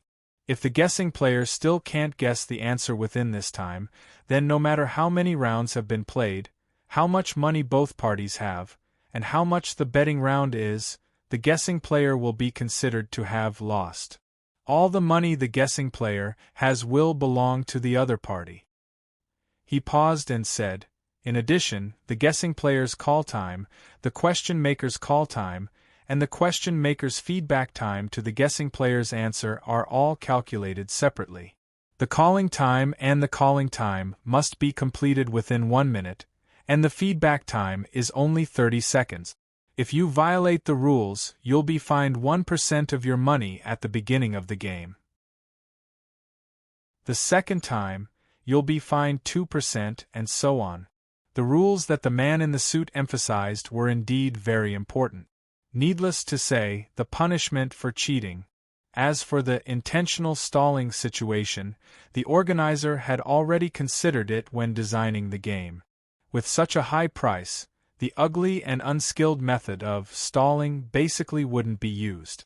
Only in this way could the pace of the game be kept tight and create a considerable amount of pressure, and the behavior of the guests under pressure was exactly what the organizer wanted to see. I know. Can we start now?" Feng Bujue was a little impatient after listening to the man in the suit. The man in the suit didn't answer him. Instead, he glanced at both players with a blank expression and raised his hand to the timer. After confirming Brother Bujue's and Mr. Jing's reactions, the man in the suit said, "Since both sides have no objection, then let's start." Chapter 1180. 25 rounds. As soon as the man in the suit and sunglasses finished his sentence, Feng Bujue had already completed the round declaration. Undoubtedly, He had decided on this number a long time ago. This kid. He only said 25 rounds, Mr. Jing thought to himself. That's a little too few. Although Mr. Jing had read the complete rules like Brother Ju, he didn't do a detailed calculation of the surrender penalty. He only knew that as long as he chose to surrender after 31 rounds, he would definitely make a profit. Besides, he also tried to figure out how many rounds it would take to guess the 6 numbers of 6 digits, 10 digits, and repeatable. Unfortunately, it was very difficult to guess things out of thin air. Unless you had multiple personalities, yes, I'm talking about Mudo games, you wouldn't be able to play with yourself in a game like guessing numbers. Judging from the nature of tonight's banquet, it was impossible for the guests to help each other practice. Therefore, Mr. Jing could only use the surrender penalty to figure out the correct answer. It would take at least 30 rounds to guess the correct answer. $1,000. After hesitating for a few seconds, Mr. Jing called the lowest bet. I see. When Feng Bujue heard the number, he immediately chuckled. Third rate, what did you say? Mr. Jing heard the obvious disdain and mockery in Zhang Xian's words. Under the watchful eyes of the crowd, he naturally couldn't keep quiet. I'll explain it to you later. Feng Bujue responded in a lazy tone. I don't want to waste too much time on a third-rate player. Let's get this over with. After that, he didn't give Mr. Jing any chance to refute. He immediately said, for the first round, I call $1,000. Do you want to call or surrender? After asking this question, he pressed the timer beside his hand. Obviously, Mr. Jing wouldn't surrender in the first round. He replied, I'll call. Then, he raised his hand and pressed the timer button on his side. At the same second, Feng Bujue had already bent down and started writing on the paper. The first set of numbers he guessed was 6 zeros. After he finished writing, he handed the paper to Mr. Jing and pressed the timer. Mr. Jing took the paper and glanced at it. He quickly wrote down 0A0B below the line of numbers. When he handed the paper back to Mr. Jing, he also pressed the timer. The above was the standard flow of a round. 0A0B meant that Feng Bujue had not guessed any of the numbers or positions correctly. In other words, among the 6 numbers that Mr. Jing wrote down, there was not a single 0. In a sense, such an opening was better than guessing several numbers correctly. This was because it reduced the number of digits from 10 to 9. Moreover, the 0 could be used as an auxiliary number for deduction. For example, Brother Ju could guess 000001. If the feedback was 0A1B or 1A0B, he could determine whether the 1 existed in the answer. If he was lucky, he could directly determine the position of the 1. Of course, after such a standard flow, Feng Bujue paid $1,000. Brother Ju took back the paper and glanced at it.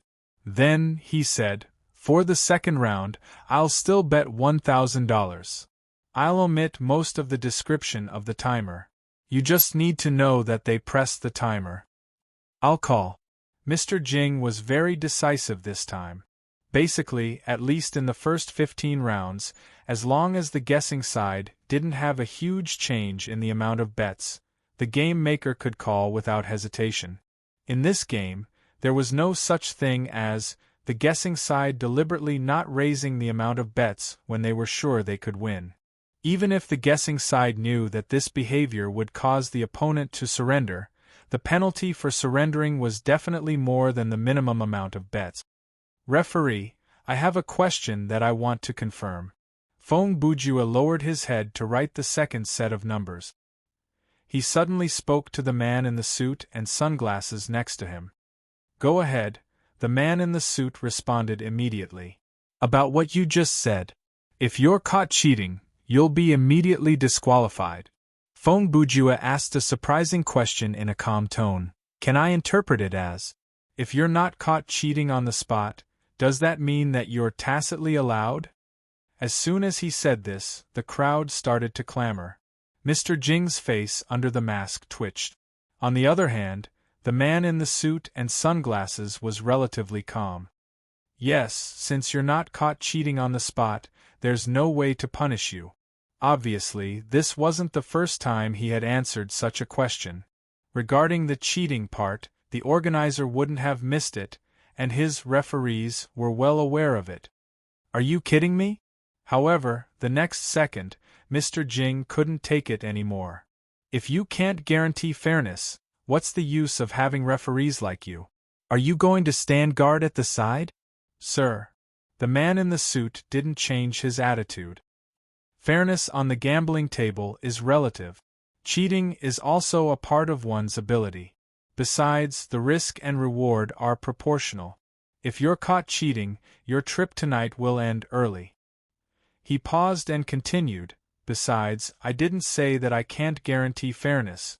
I just said that I can't punish you if you're not caught cheating on the spot. Don't underestimate us sentries. At this point, his eyes under the sunglasses silently moved to Brother Ju, and there was a hint of threat in his tone. It is not that easy to cheat under my watch. Ha. Feng Bujue didn't care about Mr. Jing's gaze and intimidation. He passed a piece of paper with 6 ones written on it to Mr. Jing and let out an unsettling laugh. Wait. What if there's a cheating method that's not caught cheating on the spot, but is exposed after the game is over? How does that count? Mr. Jing was still thinking about the previous topic. Ha. Before the man in the suit could reply, Feng Bujue laughed out loud. Aren't you talking nonsense? Let's not talk about gambling. Let's talk about a football game. Have you ever seen someone change the result after the game? As he said this, he took a sip of champagne with the straw inserted into the eye socket of his mask. If you can't expose cheating on the spot, it can only be said that the one who is fooled is the fool. If you can overturn the result after the fact, then what's the point of winning and losing? Well, the man in the suit also said, yes, the result of every game is absolute. We don't agree with the practice of proving that the other party cheated after all the calculations are completed. TSK. Mr. Jing snorted, but he didn't have time to get angry because the feedback time limit was only 30 seconds. He could only angrily write 0A0B on the paper and hand it back to Brother Ju. Haha, you're lucky. Feng Bujue saw that the second number he guessed was completely excluded from the correct answer. He was very happy. With this opening, the answer can be solved in about 20 rounds. He pretended to be talking to himself and said the second half of the sentence in a low voice.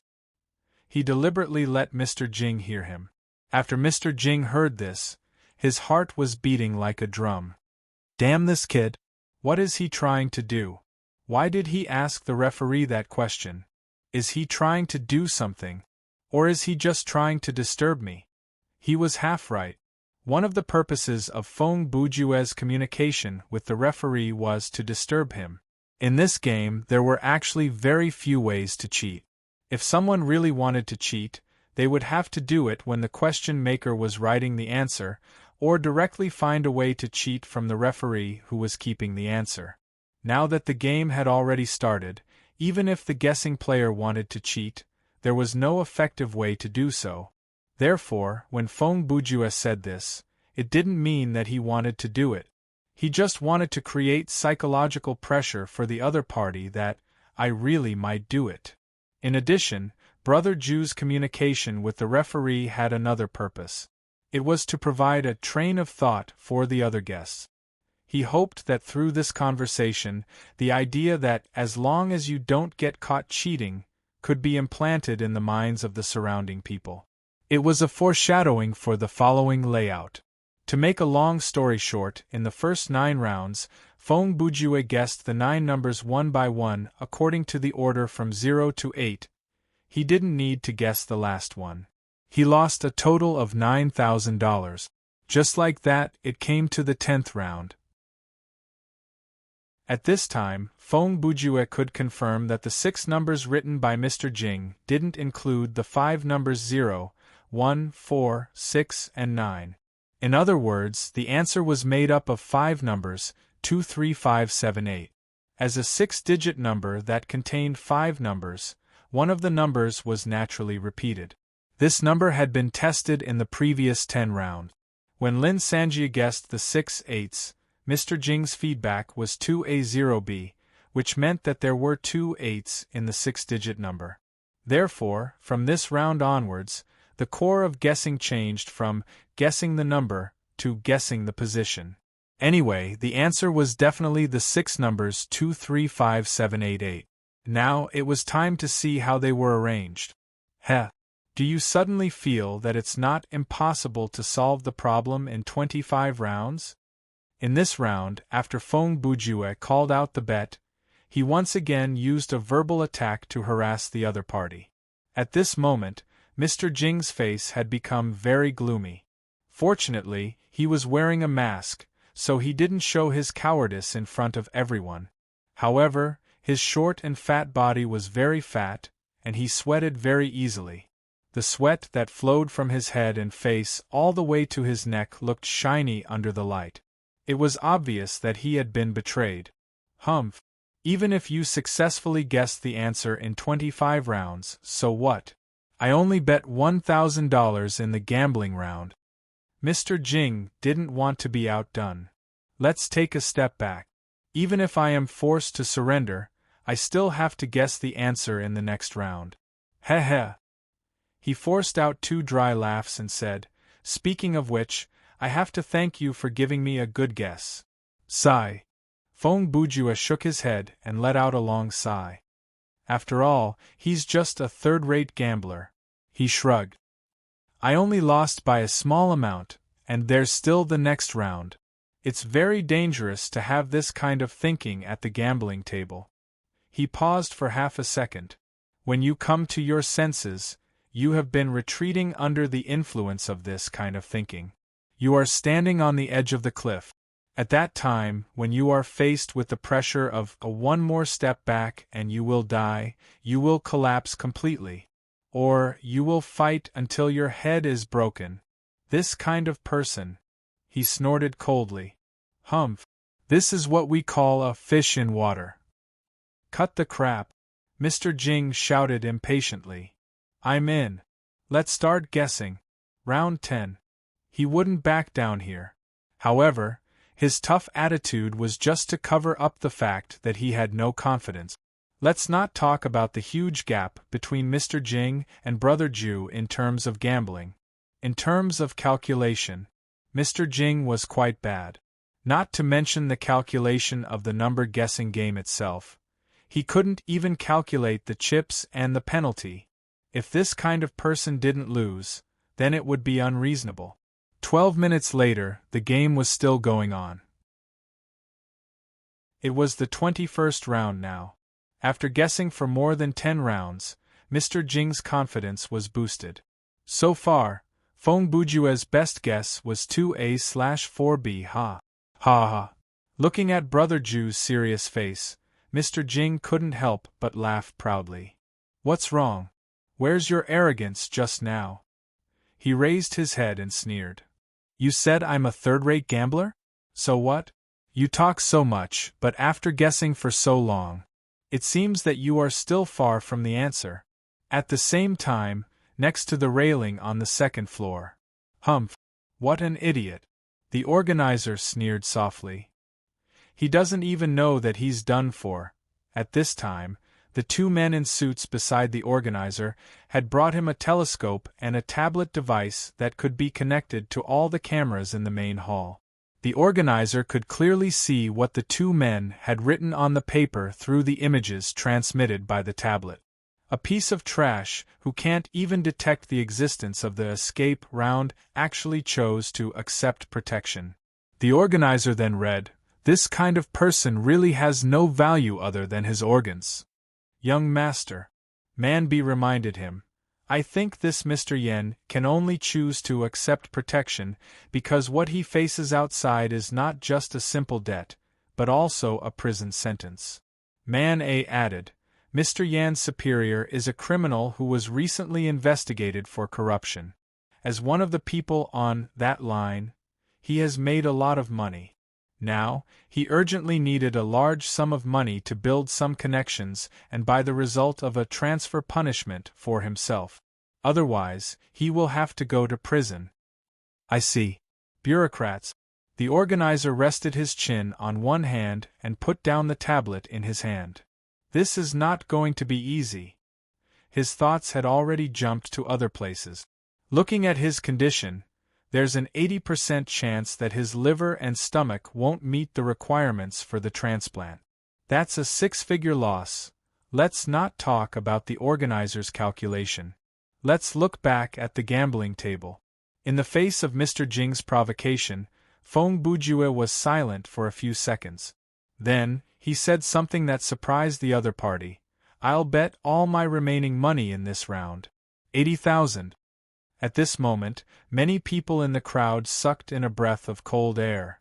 Mr. Jing's smug expression instantly froze, and it turned into an inexplicable embarrassment and fear. What? 2 seconds later, Mr. Jing reacted. So far, you have only guessed 2A correctly, but that's very normal. Feng Bujue interrupted him. Take your number as an example. It's not too difficult to figure out how many permutations there are in total. Note, because I can't make a corner mark here, I can only do it like this.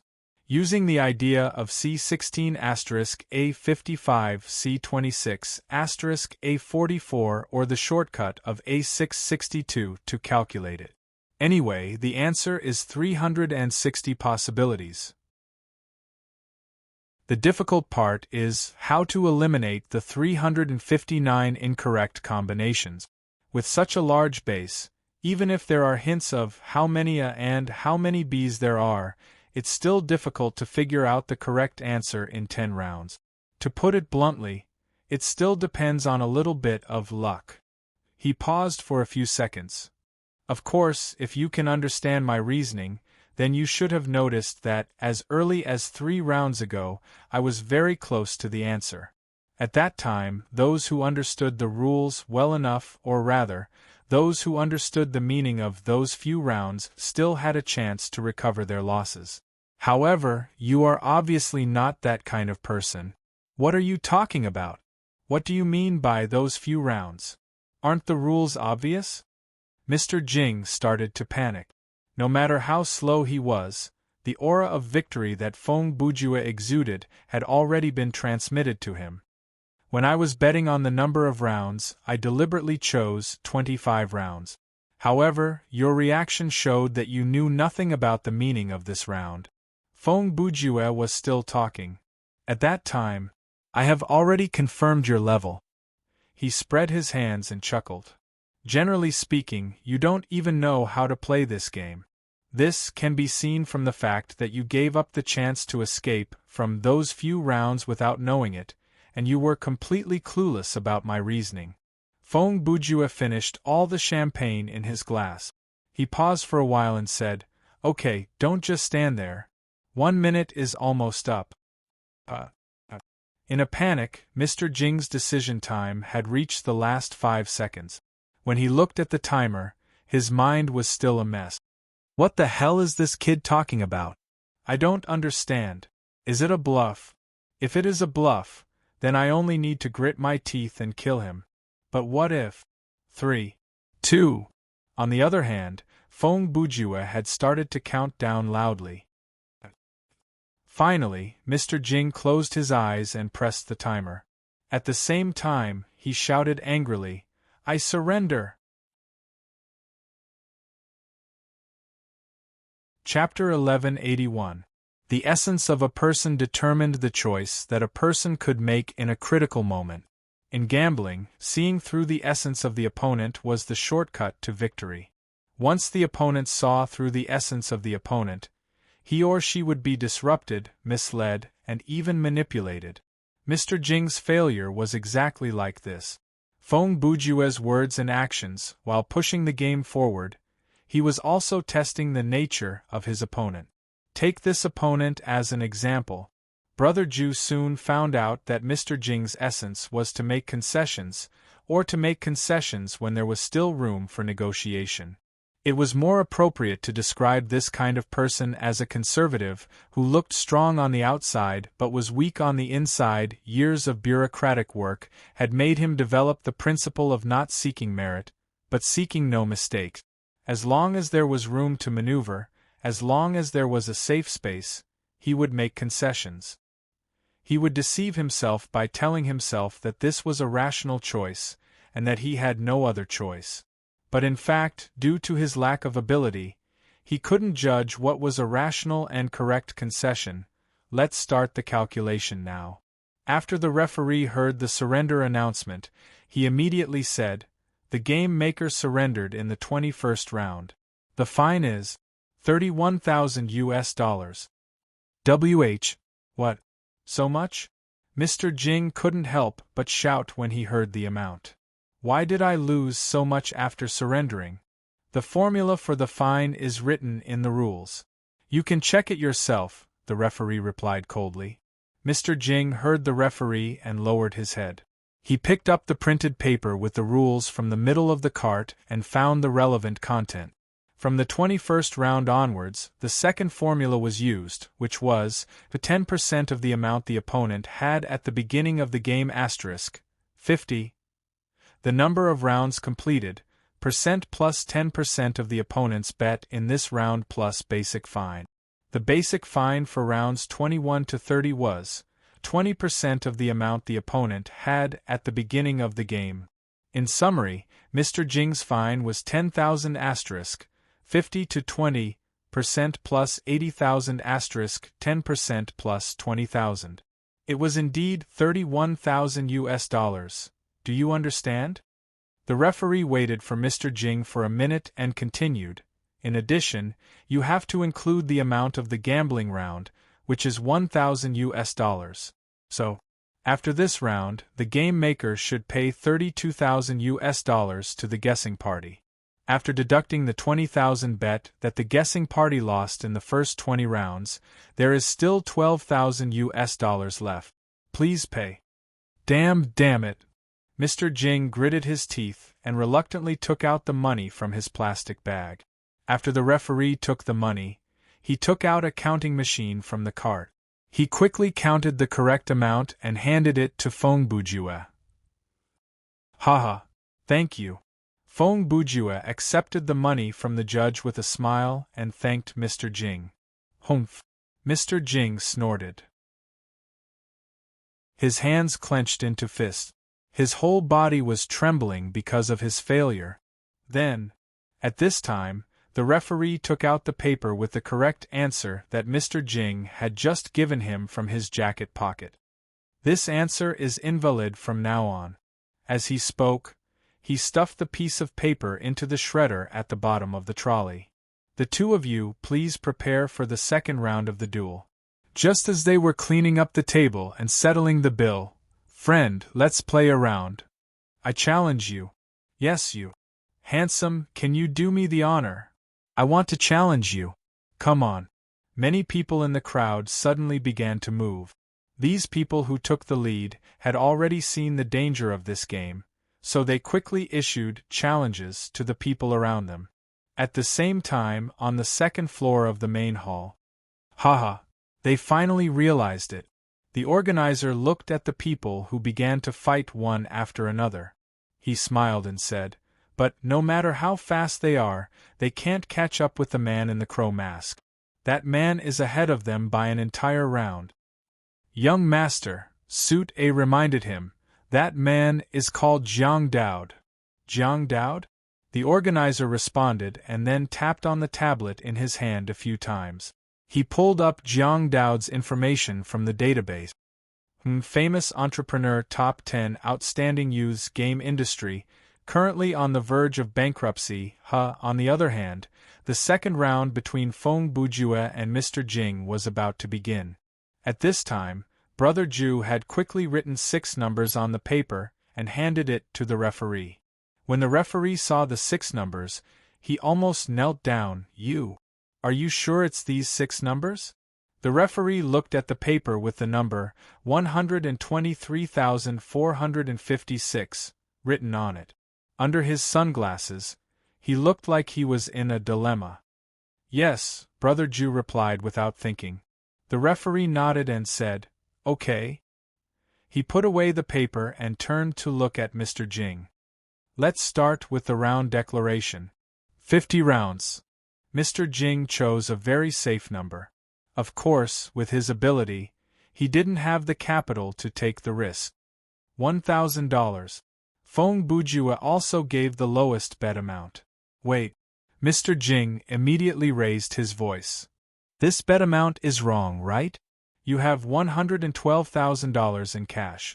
You have to bet at least $1,120. Humph. Feng Bujue chuckled. Why don't you read the rules again? Mr. Jing was stunned. Then, he went to read the rules again. He was dumbfounded again. The rules said that in the gambling round, the minimum bet amount of the contestant can't be less than 1% of the total amount of the contestant's cash at the beginning of the round.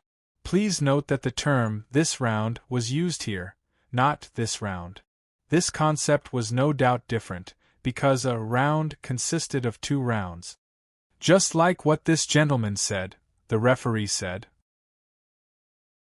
A few seconds later, the referee also spoke. The minimum amount of money for the gambling round is calculated according to the proportion of money held at the beginning of the duel. Otherwise, if a guessing party loses in the first round and only has a few $100s left, then wouldn't it only cost him a few yuan to place a bet in the second round as the question maker? TCH. Mr. Jing sneered. Okay. 1,000 it is. He held the pen and looked ready to go. For the first round, I call for $880. Are you in? Mr. Jing had $88,000 in cash in this round, and the minimum amount of money he had at the beginning of the round was calculated according to his total amount of money at the beginning of the round. Therefore, the amount of money he had to call was lower. I surrender. To his surprise, the next second, Feng Bujue used a very calm tone to say that, when he said this, Mr. Jing had already written 2 zeros on the paper. You bet. Mr. Jing didn't react until he finished writing 6 zeros. What? You surrender? Feng Bujue ignored him. He looked directly at the referee and said, Mr. Referee, let's settle the bet. I see. The referee thought to himself, this kid planned to surrender in the first round, so he could have written anything. So, the referee calculated for a few seconds and announced, the contestants surrendered in the first round.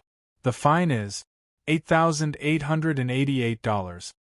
When Mr. Jing heard this number, he didn't question it because he had just reread the rules, so he knew that this number was correct. Since Feng Bujue surrendered in the first round, he referred to the first set of formulas, which was 10% of the opponent's cash at the beginning of the round * 50 plus the number of rounds completed, plus 10% of the opponent's bet amount in this round plus the basic fine. The basic fine for rounds 1-10 is 5% of the opponent's cash at the beginning of the round. After substituting the numbers, it was 8,800 * 50 to 0% plus 88 plus 4,400. Including the amount of the gambling round, the total is $9,888.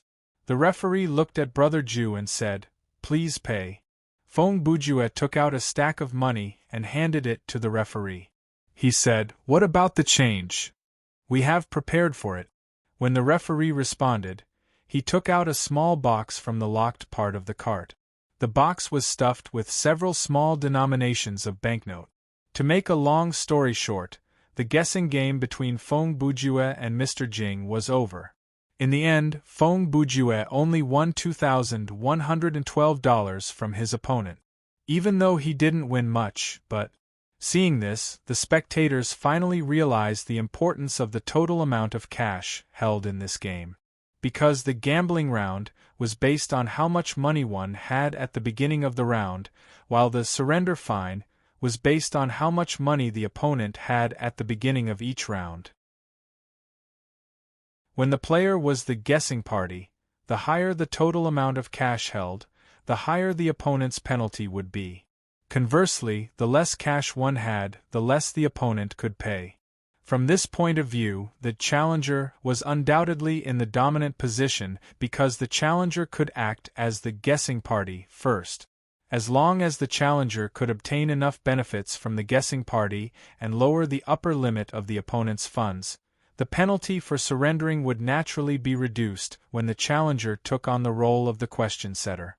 Also, this kind of cash advantage was basically a snowball effect. The winner would gain more and more benefits, and the loser would find it harder and harder to make a comeback. Therefore, one had to be fast. I challenge you. I challenge you. No, I challenged you first. Nonsense, I said it first. For a moment, the crowd was in a mess. Those who reacted quickly had already found someone to challenge before Brother Jew and Mr. Jing finished the first round. As for the slow guys, or rather, most people, they didn't react until they saw the second round. They were eager to challenge each other, and everyone wanted to be the guessing party first. This kind of scene was commonplace for the men in suits and sunglasses. They were familiar with how to deal with it. Everyone, calm down, don't argue. The two people who need to challenge, please come to the table first. The two of you, please come to the table.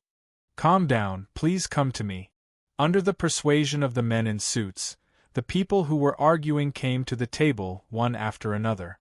Then, the men in suits took out their tablets one after another and accessed the real-time recording to determine who was the one who had issued the challenge first. On the other hand, you win this time. After Mr. Jing took back the $9,888, he said to Brother Jew, "Our mountains and rivers are alike no more." Feng Bujue didn't even let him finish. He interrupted him and said, "People like you are destined to not leave this ship tonight." "What did you say?" Mr. Jing was a little angry. He rolled up his sleeves and stepped forward, as if he was going to use violence. However, when he rushed in front of Brother Jew, he felt a chill all over his body. At that moment, not only was Mr. Jing unable to speak, but he also found it difficult to breathe. He suddenly had a feeling that under the weird crow mask, it wasn't a human being, but some kind of more terrible, unknown creature. Whether you agree with what I said or not, I still have to say it. Seeing that the man had stopped talking, Feng Bujue continued coldly. "If you are not satisfied with your loss, I don't mind playing another round with you, or even 2 or 3, until I win all your money." Mr. Jing didn't say anything. He just backed away. "But now," Feng Bujue said and slowly turned around. At this moment, a tall man wearing a golden crying mask was already standing behind Brother Jew. "Sorry to keep you waiting." Feng Bujue looked at him and said, "Haha, it's only a minute or 2. The tall man responded with a smile. Their conversation sounded like ordinary politeness to the bystanders, and seemed to have no beginning or end. But in fact, these two simple greetings were not only to test each other, but also to show each other their strength. Feng Bujue's "sorry to keep you waiting" was to say, "I know you have been waiting behind me for a long time, waiting to challenge me." The tall man's calm response, as well as his behavior of challenging the Crow Mask Man itself, showed that he was not an ordinary person. "Then, let's start," Feng Bujue said. "Okay." As the tall man spoke, he strode towards the place where Mr. Jing had been standing. "Referee, I have issued a challenge to the man wearing the crow mask." As he walked, he turned his head to greet the referee. When the referee heard this, he glanced at Brother Jew. Although he was wearing a pair of sunglasses, Lin Sanjia could feel that he was looking at him with a questioning gaze. "Why are you looking at me?" Feng Bujue replied, "This is my second duel." Before this duel, I can't reject the challenge, right? If that's the case, then please give me the question first, the referee said. Feng Bujue shrugged. He took out another piece of white paper from the cart and laid it on the table. Without giving it much thought, he jotted down a set of numbers on it. This time, when the referee took the piece of paper, he was prepared to see 123,456 again. But Brother Ju's answer this time was more normal. It was 953,724. There are no repeated numbers, the referee thought to himself. But if I think about it carefully, under the premise that all the numbers will be revealed in the first 9 rounds, it seems like a good choice not to use repeated numbers on purpose. After all, from the 10th round onwards, the 6 numbers won't be a problem. When the numbers are confirmed, there will be more combinations that don't repeat. Thinking of this, the referee put the answer into his pocket and said to the tall man, "Please declare your turn." "Ha!" The tall man chuckled. 18 rounds. What? Mr. Jing, who was standing at the side, heard this and couldn't help but exclaim. What's there to be surprised about? The tall man looked at Mr. Jing and thought it was funny. By the way, why are you still here? Mr. Jing was annoyed by his question. What's wrong? Can't I just stand here and watch for a while? Don't you understand? The tall man replied. Now, it's a race against time. He raised his finger and pointed at Feng Bujue. Mr. Crow's mouth gave you a few $1,000s in order to buy time. Why don't you cherish it? What did you say? Mr. Jing was confused. When did he give me a few $1,000s? Oh! When the tall man heard this, he laughed again. What? You don't even know the most basic thing about which rounds you can escape? He shook his head and said, Phew! No wonder people said that you can't escape tonight. You guys, what are you talking about? Mr. Jing's anger rose again. If you have something to say, just say it. Don't beat around the bush. Sigh. The tall man sighed and explained. Then I'll give you an example. Let's say that the gentleman played with you for a while, for example. He suddenly surrendered in the 19th round. You can calculate the difference between the fine and the bet you paid at that time. This kind of mental calculation that even elementary school students could do, Mr. Jing could still do it. He looked down at the formula on the rules and calculated it immediately. 10 seconds later, Mr. Jing's face suddenly changed. He murmured, The starting bet of $880 for 18 rounds is $15,840, and the fine for surrendering in the 19th round is $14,872.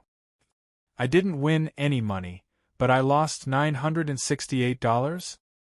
That's right, the tall man said. The tall man continued, however, you still have the $1,000 from the bet, so you can still make $32. Because the starting bet for the bet is fixed at $1,000, when Mr. Jing guessed that Feng Bujue was still losing money in the 19th round. He had to wait until the 20th round to make a profit. But it's still a far cry from the $9,888, right? He paused for half a second and said, What if? He waited until the 20th round to surrender? You don't have to calculate it. Let me tell you, even if you include the $1,000 from the bet, you still lost $760.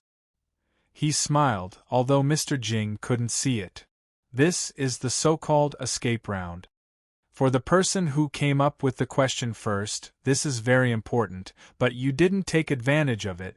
When you were the one who came up with the question, if you surrendered 1 or 2 rounds earlier before the opponent raised the bet, even if you couldn't win much money, at least you wouldn't have lost a few $1,000s. Mr. Jing clenched his teeth regretfully under the mask and muttered gloomily, If only I had been 1 round earlier. Don't make that assumption. The tall man interrupted him. I advise you to find a place to calculate the fine and the profit in each round. Then, while everyone still has to accept the challenge, finish your second round. As for the game we are going to play. He looked at Brother Jew. It's not a game that people like you can participate in. Chapter 1182. Mr. Jing quickly left with a pen and a piece of paper. It seemed like the tall man's advice was effective. The moment the man left, Feng Bujue turned his head to ask the man in the suit and sunglasses, "Judge, what about the lowest bet that I can call?" "Round it up from 1 decimal point," the referee replied. "For example, if you have 102,112 gold, 1% of it would be 1021.12. You can drop the rest, so the lowest bet you can make in the gambling round would be $1,021. "Okay, I'll bet on this amount," Feng Bujue replied immediately. "Oh." When the tall man heard this, he immediately replied in a provocative tone, Hey, Mr. Crow, I only declared 18 rounds. Is there a need to be so conservative?" Brother Bujue didn't answer him. Instead, he asked, "How should I address you?" "Haha, that's easy." The tall man raised his hand and pointed at his golden crying mask. "You can call me Gold-Face Worry." Gold-Face. The next second, Feng Bujue continued, "With your ability, you should have known the strategy of this game when Mr. Jing and I played the first round. At that time, you could have picked anyone you wanted to challenge. After 2 rounds, you could have won at least 10 to 20,000 USD. He paused for half a second. "But why did you challenge me?" "Humph," Goldface sneered. "It's simple." As he spoke, he looked at the organizer on the second floor. "There are only 8 winners in tonight's banquet. Indeed, I am confident that I can get into the top 64 in this first game. But there are other games after this. I have to think about what to do next." "Ha!" Feng Bujue chuckled. "In other words, you are very confident about this first game, so you wish to deal with those potential enemies before this game ends, right?" "That's right." Goldface had no intention of hiding anything. He knew very well that it was futile to hide anything from this crow. "It's not that I think I'll lose in the new game, but after all, the content of the new game is still unknown. Wouldn't it be a waste if I don't take advantage of my absolute advantage?" "Humph. You're the kind of person who has a death wish." Feng Bujue laughed. It was the kind of laughter that made people uneasy. "Ha! Goldface chuckled. "You still haven't answered my initial question, Mr. Crow." He changed the topic. "You and I both know that the survival round is between the 19th and 20th round.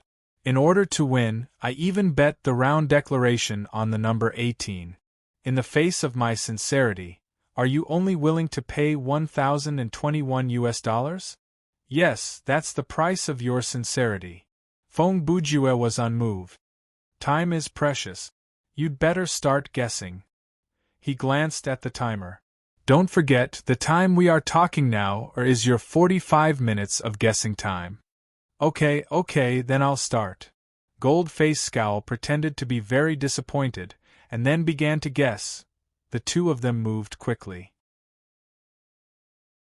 Whether it was calling, guessing, or giving feedback, they did it without thinking. In just 4 minutes, the first 9 rounds were completed. In the first 9 rounds, Goldface's guessing method was the same as Feng Bujue's. Therefore, by the 10th round, he had already guessed the 6 numbers written by his brother Jew. They were 2, 3, 4, 5, 7, and 9. And the money he lost was $9,000. So, he used the non-repeating 6 numbers? When calling for the 10th round, Goldface said worriedly, "Just as I expected." He looked up at his brother Jew. "You have already mastered the guessing method of this game. You know very well how to increase the opponent's guessing step. You also know the most efficient guessing method." Speaking of this, Goldface tilted his head. "Humph. When you were playing with Mr. Jing just now, you deliberately didn't use the best method. Instead, you used another indirect method of elimination to solve the problem. In this way, the opponent would have the illusion that you were still a certain distance away from the answer. He spread his hands and said in a helpless tone, "In the end, the third-rate who didn't know anything fell into the trap. Until the 20th round, he still thought that you, who had only guessed 2A at most, were at least 5 or 6 steps away from the answer. As a result, he missed the escape round." "Are you done babbling?" Feng Bujue said. "It's almost time to call for bets." "Heh. I'll still bet $1,000 for this round." Goldface deliberately waited until the timer reached the last second before calling out his chips and pressing the switch. "Very well." The moment Goldface called out his chips, Brother Ju said, "I surrender." Goldface was obviously stunned this time. A second later, Feng Bujue called out to the referee, who was also a little stunned, "Referee, let's settle the score." The referee had been hosting this kind of gambling game for a long time, so he was very fast at calculating the score. The game maker announced his surrender in the 10th round.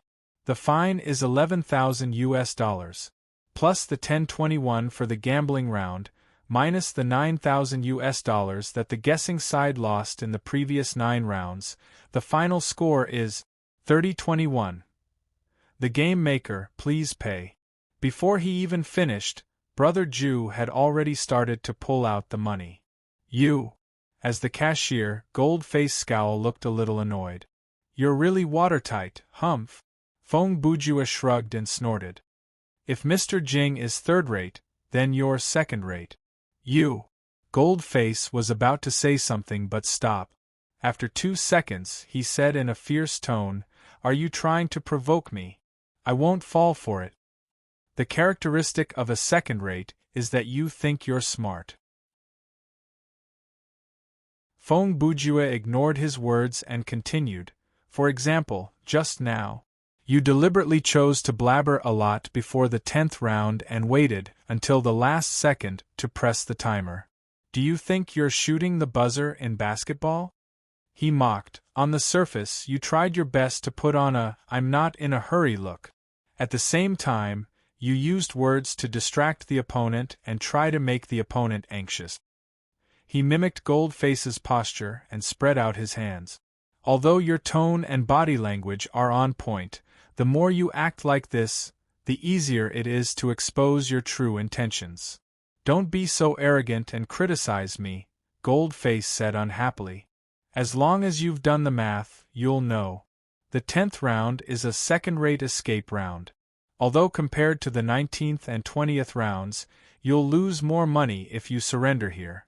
But before the 11th to 20th rounds, if you already feel that the situation is not good, this is your last chance to escape." As he spoke, he raised his voice. "In my opinion, you're just afraid that I'll guess the answer in the 10th round and suddenly raise the stakes. So, at the beginning of this round, you planned to escape in the 10th round." While the two were talking, the referee had finished calculating the money, destroyed Brother Ju's answer sheet, and cleaned up the table. Now, the preparations for the second round were ready. At the beginning of this round, the ratio of the funds of the two sides was Feng Bujue, $99,091, Goldface, $103,021. "You can think of it that way," Feng Bujue said. "Anyway, set the question." "Humph." Goldface snorted gloomily. He wrote 6 numbers on the paper and handed it to the referee. "Are these 6 enough?" The referee still had to confirm with him as usual. "Yes," Goldface replied. "Okay." The referee looked at Brother Ju again. "Then, the guessing side of the second round, please make your declaration." 1 million. Feng Bujue didn't even think about it. He opened his mouth and said an extremely exaggerated number. When the referee heard the number of rounds, the corners of his mouth twitched twice, but he didn't say anything. After all, the guessing time was only 45 minutes. No matter how many rounds it took, the guessing side would lose completely. "TSK. I'll bet $1,000 USD. When Goldface saw the number of rounds, he naturally didn't have anything to think about. He placed the lowest bet. Goldface was a person who excelled in mathematics. He was also one of the fish that slipped through the net, mentioned earlier. Not long after he read the rules, he had already calculated the optimal solution in his mind. According to this optimal solution, as long as one's luck wasn't too bad, there was a 90% chance that one would get the answer within 18 rounds. As the game designer and organizer, he naturally knew this very well. The formula for calculating the penalty, as well as the starting bet of the round, and so on, were all designed on this basis. Goldface saw through all of this and thought that he had completely grasped the strategy of the guessing game. That was why he challenged Brother Jew. However, he had underestimated Fong Bujue. He didn't expect his opponent to choose to surrender in the 10th round. Brother Jew's choice was tantamount to announcing that he didn't plan to win in this game. However, even if he lost money, he had to make this choice. This was a rational concession. He had to minimize his losses, survive, and then fight back. What happened next was basically the same as the first round. Fong Bujue used 9 rounds to test out the 6 numbers written by his opponent. Goldface also chose to surrender in the 10th round because he also understood that the probability of his opponent guessing the answer before the 19th round was very high. It would be very disadvantageous to drag it out until the 11th to 20th round. In the end, the settlement of this round was: Goldface gave Brother Jew $2,981. After this, Goldface realized that he had only won $40 after working for half a day. Moreover, he had helped Fong Bujue use up the second round. From this moment on, Fong Bujue had the right to not accept other people's challenges. Tisk. After the second round, Goldface used a condescending tone to tell Brother Jew, "Such a boring man, but I suppose this is not a bad experiment," he said pretentiously. "At least it proves that if 2 people have the same computing ability and have understood the rules of the game, as long as the total amount of money is not too different, the result will be the same after the duel." Then, he waved his hand and turned around. "That's it, Mr. Crow, it seems that we have to wait until the next round to get a higher score. Don't go." Unexpectedly, at this moment, Fong Bujue interrupted him. "Let's play another round." These words caused Goldface to freeze on the spot. "Ha!" The next second, Fong Bujue's unsettling laughter sounded again. "I have already gone through 2 duels, but you have only gone through 1, right?" He paused. "So, I challenge you now. You can only accept." Goldface Scowl swallowed his saliva and slowly turned around. He continued to pretend to be calm. Then I really have to thank you.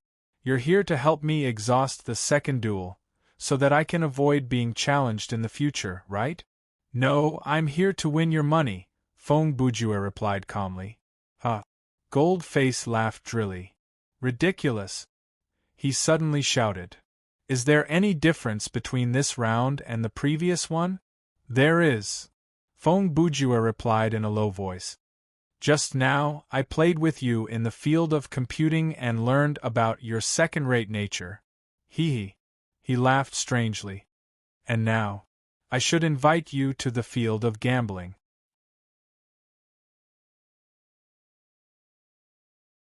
Chapter 1183. When Goldface returned to the table, the referee had already tidied up the table and was ready to start the next round. "How boring." Goldface picked up a pen and paper and said unhappily, "What do you mean by the realm of gambling? Do you think we're filming a movie? Do you know the probability of encountering a straight flush or a 4-of-a-kind situation when playing 5-card stud in real life? Cut the crap and write the answer. I've wasted enough time on a second-rate player like you." Fong Bujue did not intend to let Goldface finish his sentence. Instead, he interrupted him in an almost rude tone. Goldface heard this and snorted. He finished writing his answer and handed it to the referee. The referee took the answer and looked at it. Then, he confirmed it with the question maker as usual. Then, he signaled Feng Bujue to announce the turn. I see. However, Brother Ju did not announce the number of rounds immediately. Instead, he took his time to look at the judge and then at Goldface. He used an ambiguous and strange tone to say, "So, these are the numbers. It does sound like a choice that you would make." "What are you talking about?" Goldface glared at Brother Ju and responded in an unfriendly tone. "What's with this you already know the answer tone? Are you trying to say 7 turns?" Feng Bujue interrupted him again. "I declare.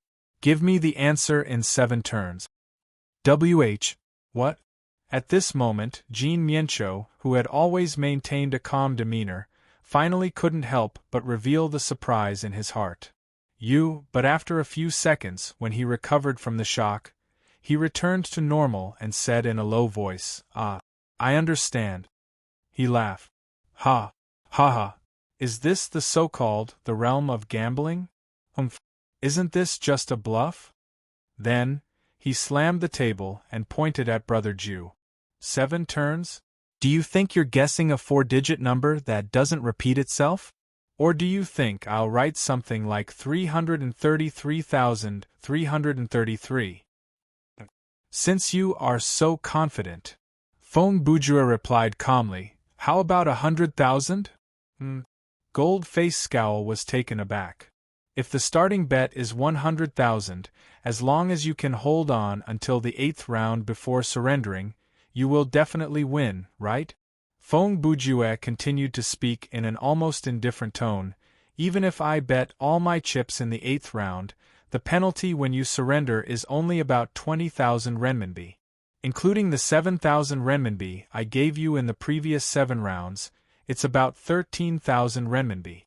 However, when we settle the bet in the gambling round, you can take away 100,000 renminbi from me in one go.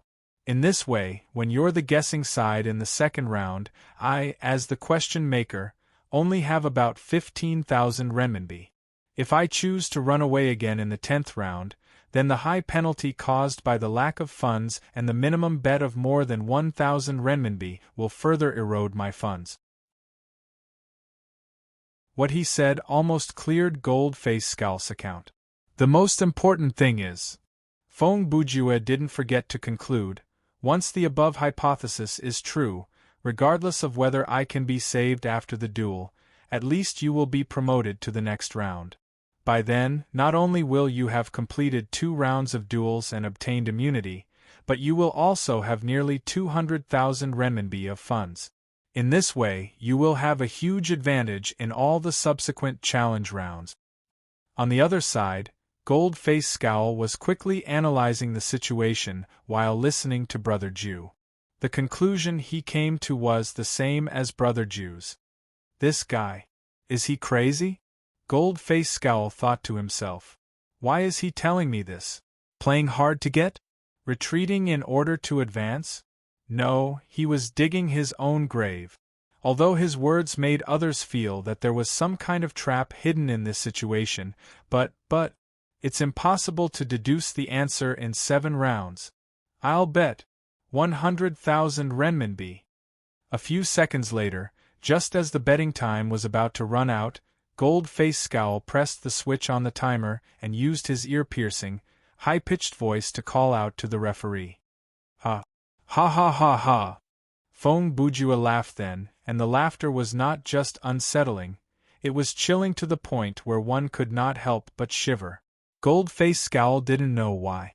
Before the opponent's unreasonable duel, he should have been the one with the absolute advantage, but he felt a little scared.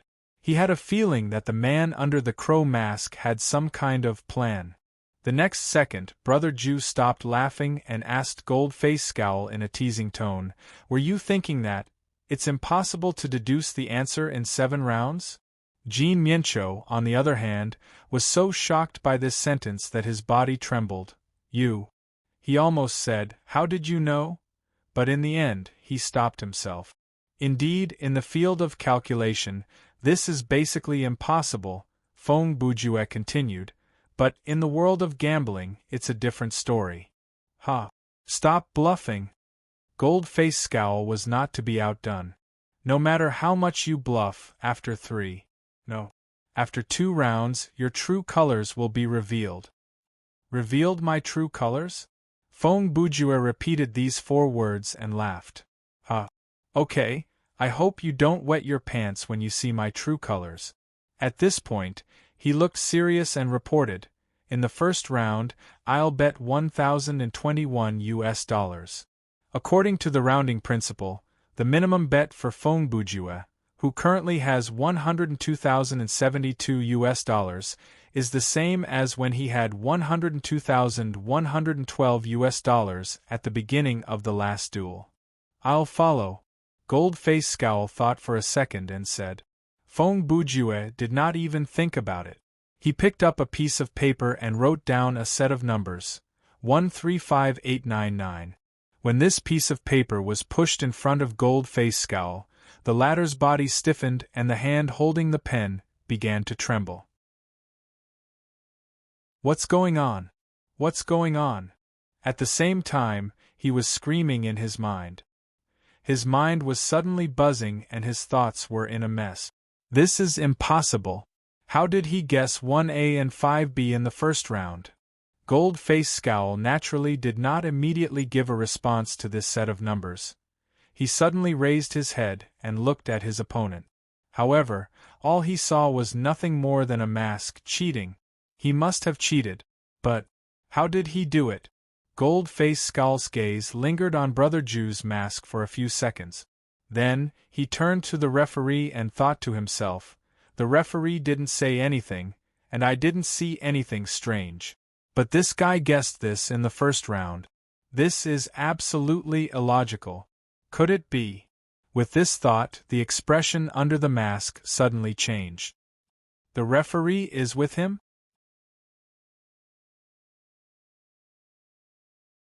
Chapter 1184. Now that I think about it, when I challenged Mr. Jing, he was the one who chose the table. But against a third-rate opponent. I don't think he needed to cheat. Gold-Faced Scowl thought to himself. When I challenged him, I didn't think about changing the table. But now that I think about it, including this match, he has already fought 3 matches on the same table. He looked at the referee's meticulous and expressionless face, half of which was covered by a pair of sunglasses. Then, he looked at his brother Jew. When he issued the initial challenge, although he seemed to have casually chosen the table closest to him, at the end of the day, isn't it up to him to decide where to stand? In other words, the actual situation is very likely that he found the one he bribed among the many referees and deliberately wandered to the table near the referee's table before issuing the challenge. The more Gold-Faced Scowl thought about it, the more he felt that his reasoning was sound. He used the straw to pick the challenger in a dramatic way to cover up this fact. At that time, when no one was willing to challenge him, his action undoubtedly made the people around him marvel at the fact that he could even randomly choose his opponent. Because of this, they neglected the fact that he chose the table and the fact that he probably didn't choose the table randomly. Beep, beep, beep. Just as Gold-Faced Scowl was deep in thought, a series of rapid beeps interrupted his train of thought. The time limit for feedback is up, sir. The referee's cold voice rang out. The penalty for exceeding the time limit is 1% of the maximum amount of gold you have at the start of the match. In addition, the next 30-second countdown will start immediately. As he spoke, he looked at Gold-Faced Scowl and pointed at the timer. The next time, the penalty will be 2%. Please take note. At this moment, Gold-Faced Scowl realized that he had wasted too much time thinking.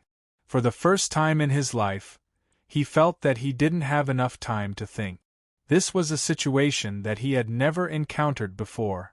Gold-Faced Scowl was a very outstanding person, a true elite in the truest sense of the word. His family was not wealthy, but they were quite well off. He had never attended a public school since he was young, but he was outstanding in any group. She had top-notch academic results, top-notch athletic ability, and even an innate advantage in terms of look. When he was still a student, he had always been associated with the words cadre, representative, special student, and so on. Or, to put it more directly, he was the legendary other people's child. Before he graduated from university, he had received an offer from a well-known company and became the youngest senior manager in the company's history in the 6th year after he entered the company. He was the standard winner in life. He almost didn't know what setbacks were because he never failed. To be praised and to win victories was a matter of course to him, and he was perfectly happy to bask in the envious and admiring gazes of others.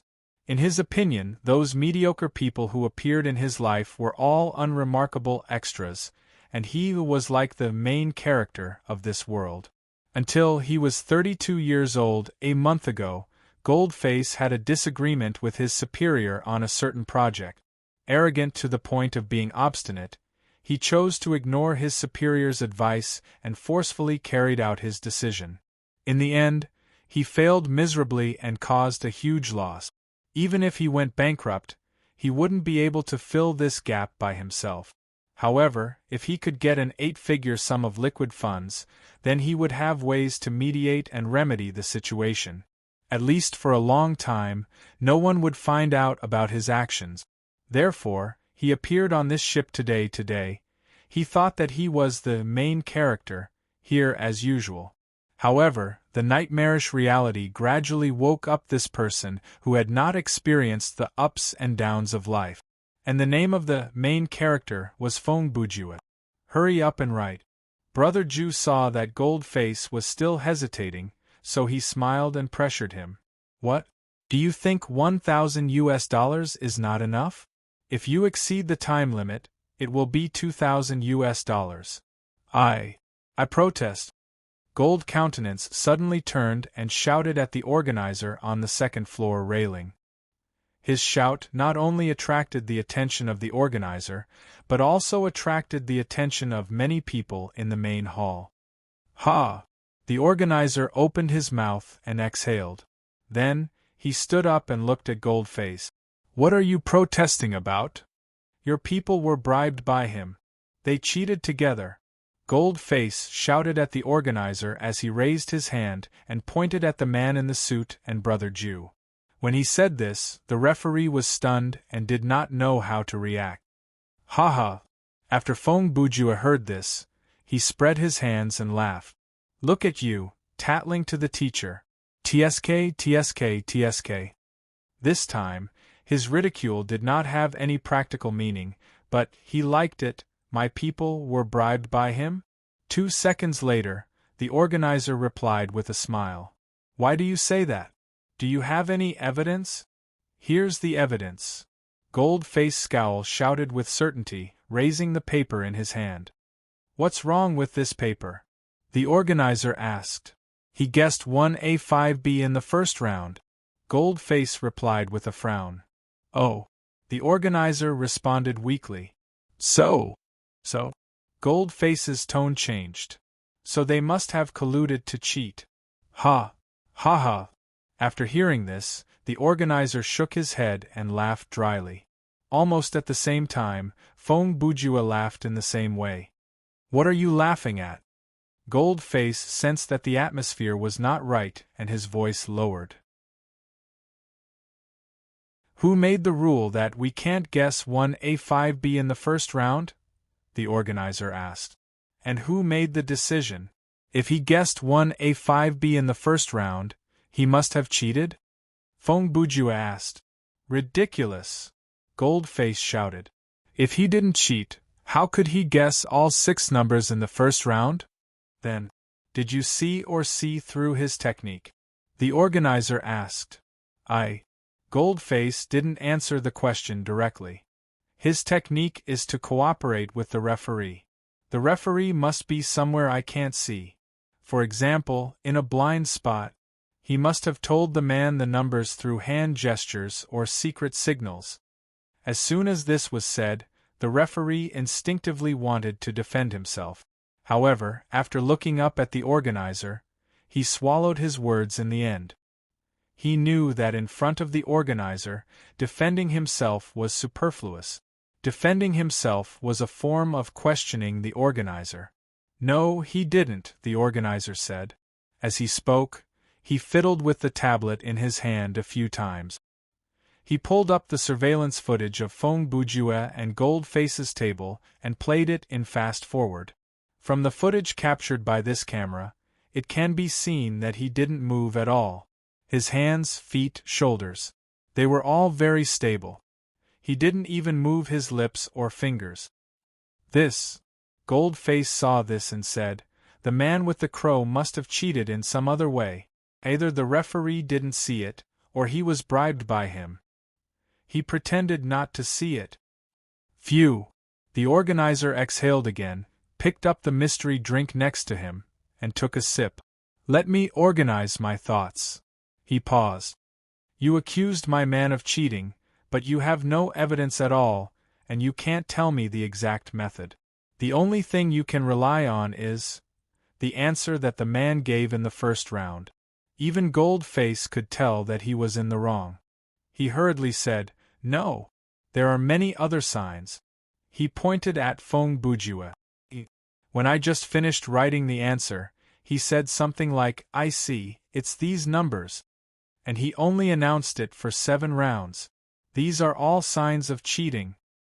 "Signs?" The organizer sneered. That's an interesting way to put it." He looked at Brother Jew and asked, "Mr. Crow, how do you explain this?" "Psychological warfare," Feng Bujue replied succinctly. "You heard it?" The organizer asked Goldface again. Goldface did not know what else to say. After all, he had no evidence, and that was his biggest weakness. However, Goldface did not wish for the match to continue because he was certain that Brother Jew had cheated. Taking a step back, even if Brother Jew did not cheat, 1 round was already 1A5B, so the chance of him getting the answer within 7 rounds was very high. In other words, Goldface would not be able to last until the 8th round before surrendering. Once he lost that 100,000 bet, he would be eliminated directly. Then this round does not count. Goldface said, "I want a new round. And I want a new referee," he said to the organizer. What do you think? In order to prove the fairness of the duel, I don't think you will refuse." Okay, I got it," the organizer interrupted him and said to Man B, "Let's do it." "Yes, young master," Suit Big Man B responded. Before he could finish his sentence, the man, who was almost 2 meters tall, jumped over the railing on the 2nd floor. He was like a ferocious tiger descending from the mountain or a dragon diving into the sea. After landing with a loud crash, the man rushed to Brother Jew's cart and grabbed Goldface's shoulder with one hand. "Ah!" Goldface Scowl screamed in pain. But before he could shout out the second syllable, he was pressed to the ground by the other party's skillful and forceful grappling technique. What are you doing?" Goldface, whose mask was pressed against the ground, shouted. He tried to resist but found that he was completely immobilized, as if he was being stepped on by an elephant. "You have lost completely," Manby said. "Come with me and get out of here." What nonsense are you talking about?" Goldface shouted even louder. "Organizer, what's going on? Please explain. Are you kidding me?" At this time, the organizer had sat down again and was playing with his tablet leisurely. "You're asking me what's going on? Don't you know the rules of the gambling table?" What rules?" Goldface asked with difficulty. "The rules are..." At this time, Feng Bujue replaced the organizer and said to Goldface, "The cheater will have his hands and feet chopped off, and the heaviest punishment will be his life." When Goldface heard this, he was furious.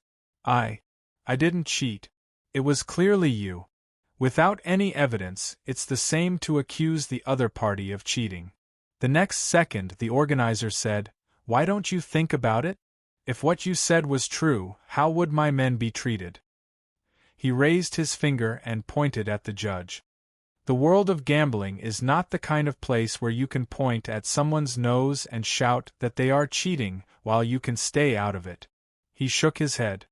You don't have conclusive evidence, you don't have the ability to catch people in the act, and you don't have the awareness to bear the consequences.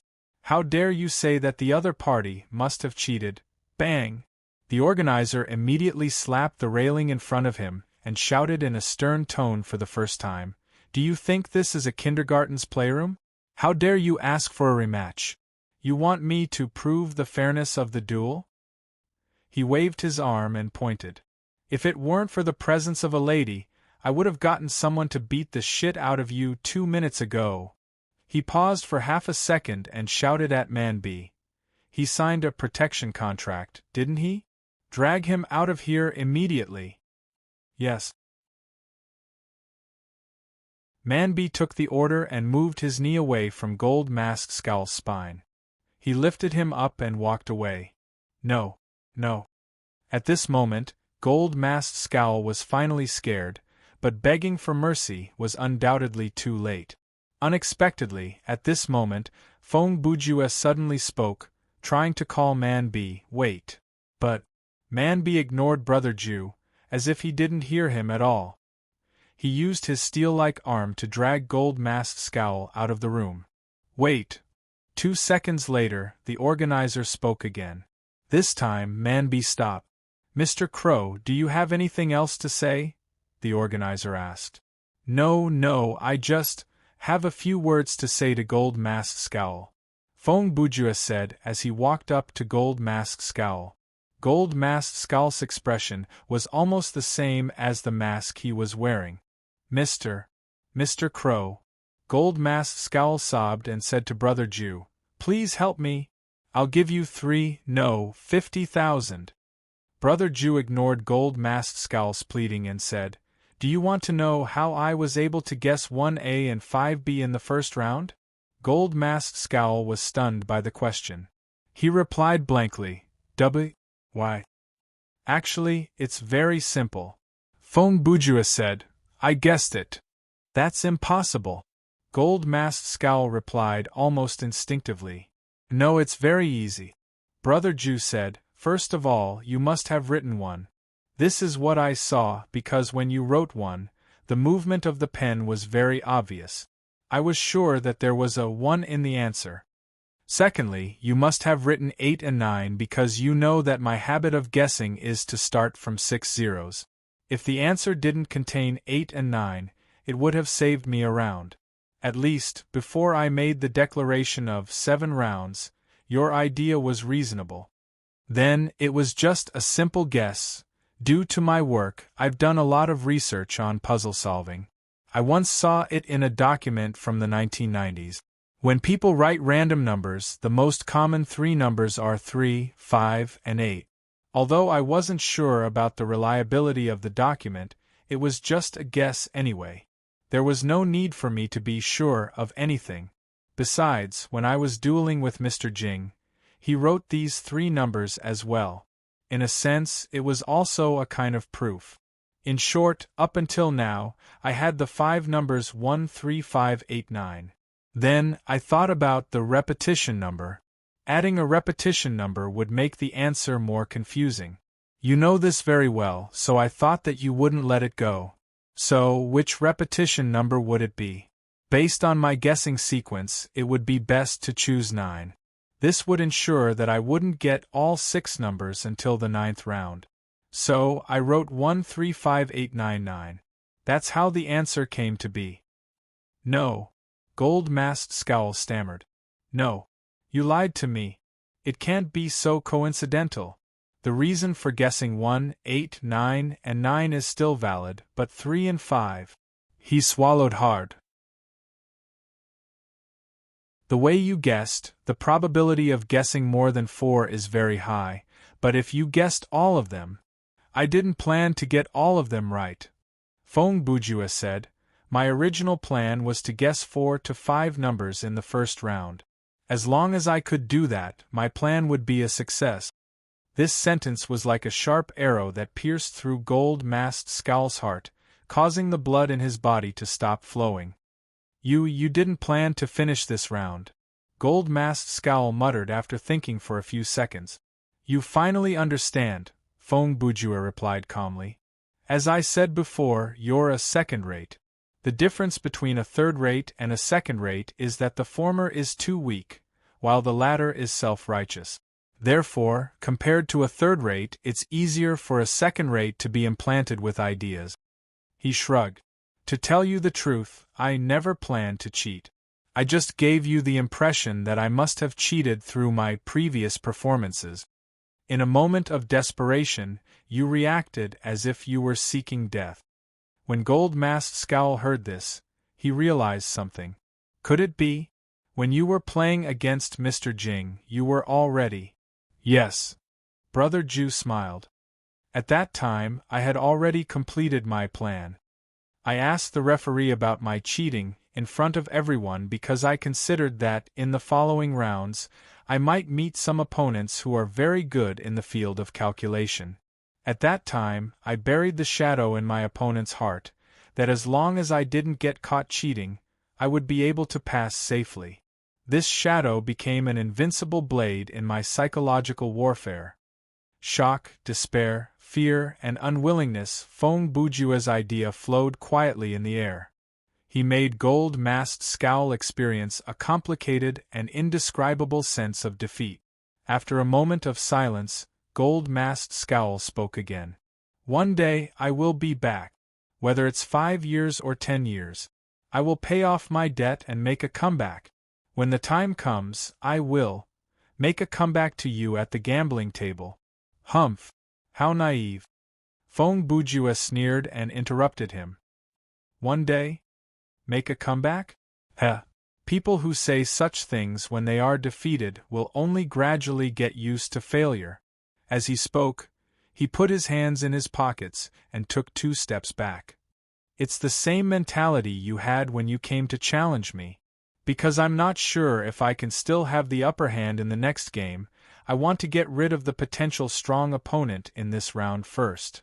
At first, it sounds reasonable, but the world of gambling has never been reasonable. People lose everything and even die for inexplicable reasons. This is gambling. Your level of calculation. This kind of plan to put yourself in a safe situation as soon as possible won't work here. Not only will it not work, but it will also lead you to your own destruction. At this point, Feng Bujue had already turned around and walked away slowly. You haven't really sat on the gambling table yet, but you are full of confidence and want to win. This is ridiculous. You should go back to the field you are familiar with and pay for the other mistakes in your life.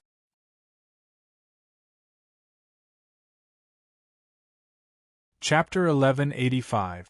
Advantage. After 2 matches, Feng Bujue gained a huge advantage that others couldn't match. Goldface's complete defeat increased Brother Ju's funds to more than 200,000 USD. Plus, he already had challenge immunity. In short, in the following time, Feng Bujue could reject other people's challenges, and he could still challenge those who hadn't finished 2 matches, and the other party couldn't refuse. At this moment, Brother Ju's other strategy began to show results. Just as Goldface said, the key to winning the 2 matches with Mr. Jing wasn't how much he won, but the time and number of matches. It wasn't difficult to win Mr. Jing's money, but it wasn't easy to win more than 50,000 USD from a person with such a personality. Instead of being entangled with him, it was better to end the match quickly and use him to exhaust the number of matches. After that match, Feng Bujue seemed to only gain about 2,000 USD, but in fact, he gained much more than that. Putting aside the influence he had on the people around him on a conscious level, the most direct advantage he had was time. A duel would take time. Not everyone had lightning-fast mental calculation speed and accurate mental deduction ability. In this game, most people had to use pen and paper to do their calculations, and some people had to spend a lot of time even if they used pen and paper to do their calculations. Therefore, when Feng Bujue finished 3 matches at an extremely fast speed, Most people in the main hall hadn't even finished the first match. And most people, from this moment on, had all become lambs waiting to be slaughtered in Brother Jew's eyes. With a financial advantage and immunity, he could pick anyone to win money, and the other party didn't even have the right to refuse. Even if the worst-case scenario was that everyone Brother Jew met had the computing power of Goldface, and they all chose to surrender in the 10th round of the first match, and Feng Bujue didn't play any tricks, such as increasing the opponent's penalty in the 10th round, Brother Jew could still win 5,000 USD in the first match. Then, he would play the second match with the opponent who had been further weakened. Assuming the worst-case scenario, for example, the opponent still had more than 100,000 USD in the second match, and Brother Jew also chose to surrender in the 10th round. Even so, Feng Bujue could still win more than 1,000 USD in the end. Of course, this kind of assumption was impossible. First of all, it was impossible for Feng Bujue to not play any tricks. Secondly, as mentioned earlier, Goldface was the fish that escaped the net. Among the hundreds of people, there was no other Goldface. There were people who didn't see through the escape round, people who lost in the first match and had their funds reduced, people who only borrowed 50 to 60,000 USD in the beginning, and people like Mr. Jing. These people were the mainstream, and they were the most people. These people were destined to fall into the abyss of guessing the numbers.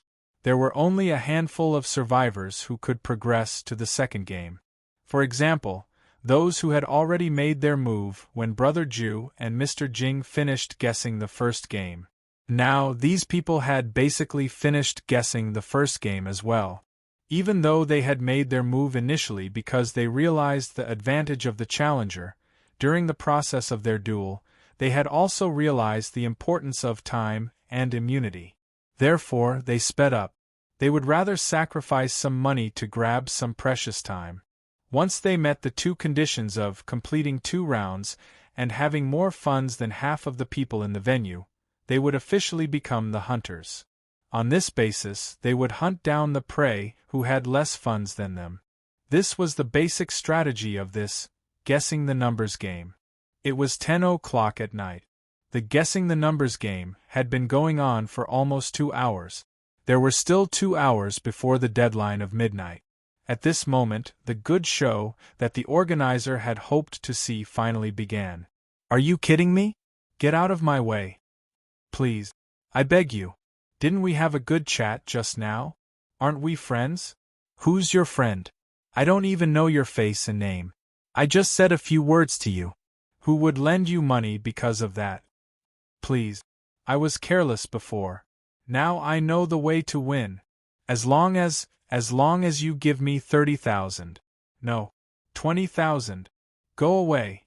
So what if you know now? There's no one left to challenge. This is a competition that could end with a penny less. If I lend you the money, not only will you not be able to make a comeback, but I will also be buried with you." Similar conversations were happening all over the venue. They were all captured by cameras and sent to the tablet in the hands of the organizer. When the feeling of despair was within reach, step by step, gradually closing in, more than 90% of people would begin to self-destruct.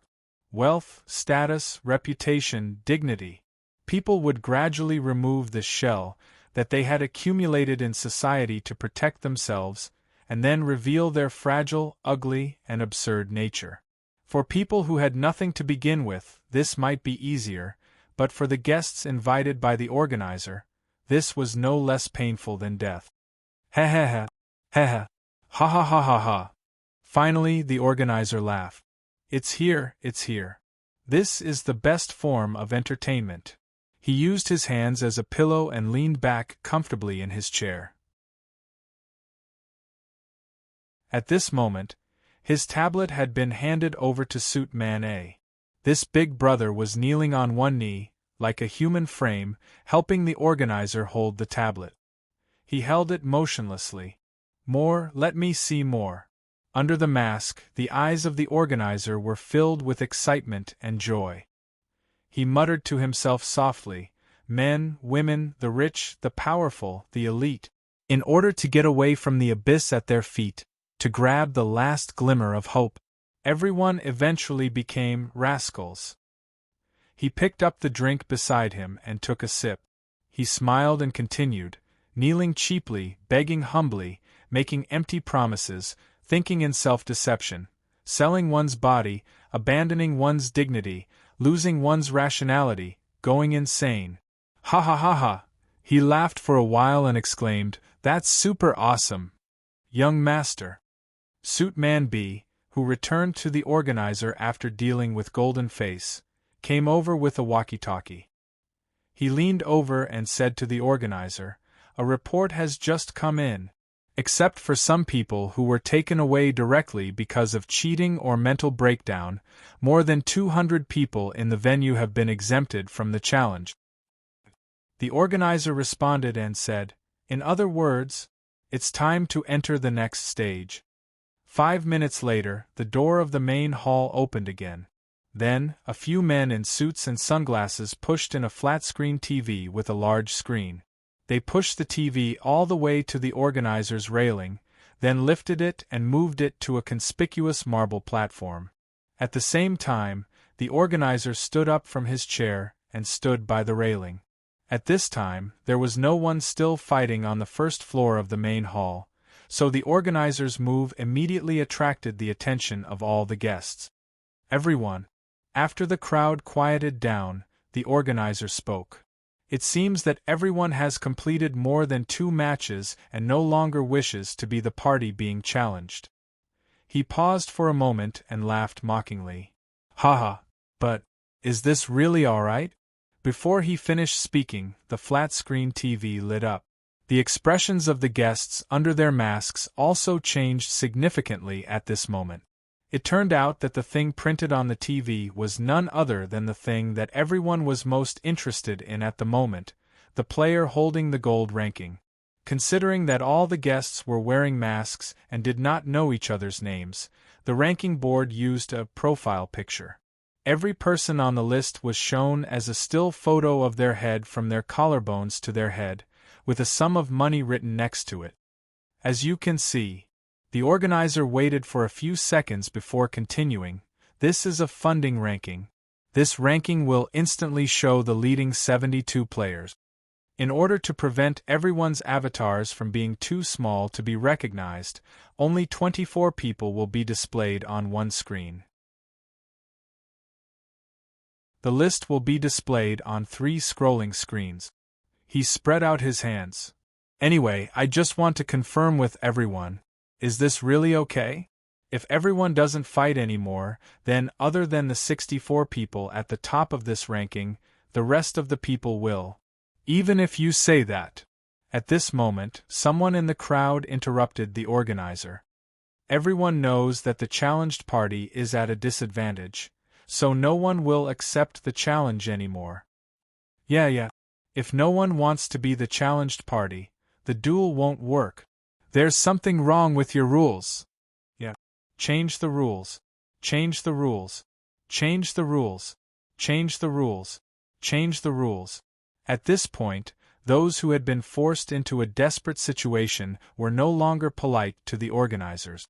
They all began to shout and quickly shouted in unison to change the rules, wanting to rely on this public voice to fight for their own benefit. The organizer was silent for a few seconds, then he took a deep breath and shouted, "Shut up! A bunch of scum!" This shout was like a clap of thunder, and it was so imposing that it stunned the crowd and silenced them.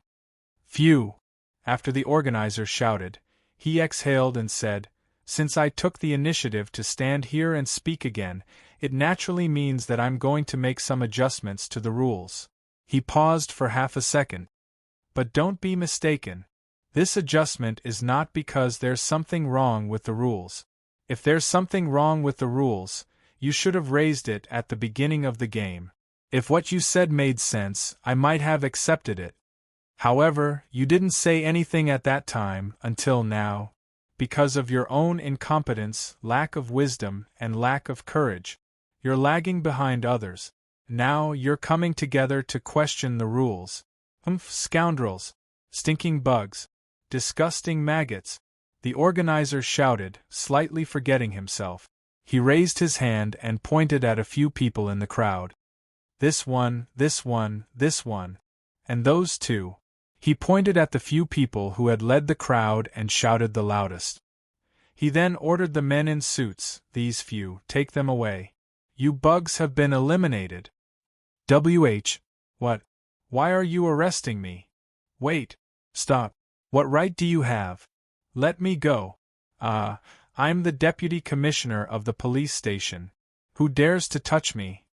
As the few people were being dragged away, they were shouting and resisting with all their might, but it was all in vain. The men in suits and sunglasses working for the organizer were all good at arresting people. Not only were they professional, but they also had the advantage in numbers. Unless it was a superpowered person with extraordinary combat power, even if it was a champion of a martial arts competition or a special forces soldier, they would still be taken down. The whining of a defeated dog sounds so pathetic and pathetic. After the people were dragged away one by one, the organizer lowered his head and looked at the remaining players. He spoke again. Listen up, those stinking bugs who haven't been caught. Here, no one can talk to me about power, reliance, or identity. You've already fallen into the mud and bet your lives on this. Do you still think you're the big shots who can order others around? Those who don't understand the situation, you deserve to be stomped to death by me. His words silenced the people who were left behind. No one dared to raise a ruckus or question him. They didn't even dare to attract his attention. You said that the adjustment wasn't because there was a problem with the rules. In this moment of silence, someone suddenly said, Then, what is it for? Other than Brother Jew, who else would have this kind of courage? Oh, it's you.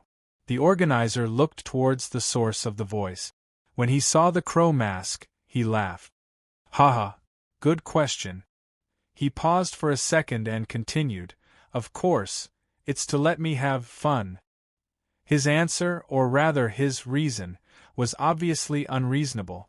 However, at this moment and place, it was reasonable and reasonable. No one dared to question it. The next second, Fong Bujua added, You plan to make the first 64 people on the ranking lose their immunity, right? The organizer was surprised to be seen through, but he didn't get angry because of it. Your reaction is quite fast. That's right, I want to, forget it. Fong Bujua immediately cut him off. That's very boring. What he said scared the surrounding guests quite a bit. The screams of the people who were dragged away earlier were still ringing in their ears. Now, this man with the crow mask dared to contradict and deny the organizer's wishes.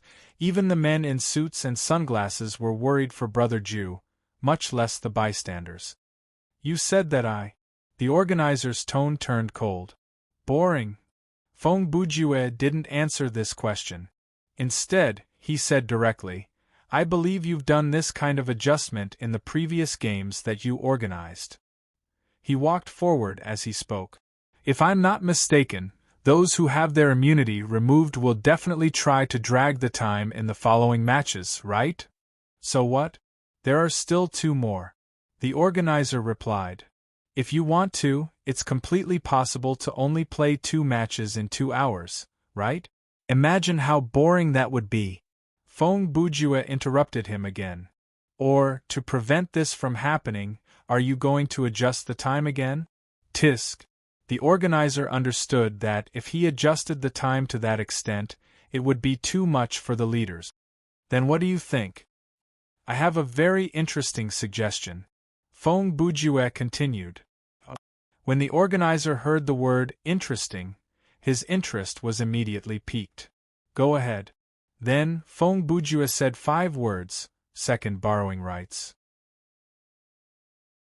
These 5 words were enough to make the organizer's eyes light up and his body tremble. Of course, that alone isn't enough. Fong Bujue knew that the other party had taken the bait. On this basis, remove everyone's immunity from challenge, and the guessing order is decided by coin toss, and that should be enough. He paused for a moment. Oh, by the way, the time should be adjusted, but not for the leader, but for everyone. Let's change the guessing time to 20 minutes. Anyway, everyone is familiar with the game. Unless they want to drag it out intentionally, there's no need to spend more than 40 minutes. When he finished, silence descended. This was the silence of shock, and also the silence of waiting. And what people were waiting for in shock was undoubtedly the organizer's reaction. You. After a moment, the organizer grabbed the railing with both hands and said in a trembling voice, "Really?" With every word he uttered, the hearts of the people below rose to their throats. "You're too king fun. Ha ha ha ha." The organizer laughed out loud and slapped the railing in joy. The men in suits and sunglasses were stunned for a few seconds before they all breathed a sigh of relief. The guests below were nervous because they all understood that the new rules that Feng Bujue had just mentioned had become a new topic that they urgently needed to understand. "It's okay," Feng Bujue replied in a calm tone. "Then," he said, "I considered that it would take a certain amount of time to prepare the supplementary contract for the second borrowing, print the new rules, and so on. That's why I didn't propose more complicated changes. If there's enough time, things like the two sides of the duel will be randomly matched, or an interest-bearing loan between players under official supervision, or a sudden death method, could be implemented." Hearing these words, the other players felt their scalps go numb. The organizer, on the other hand, laughed even harder. He looked at Brother Bujue and said, "You're a bad person." Feng Bujue shrugged casually and laughed. "I'm not a demon."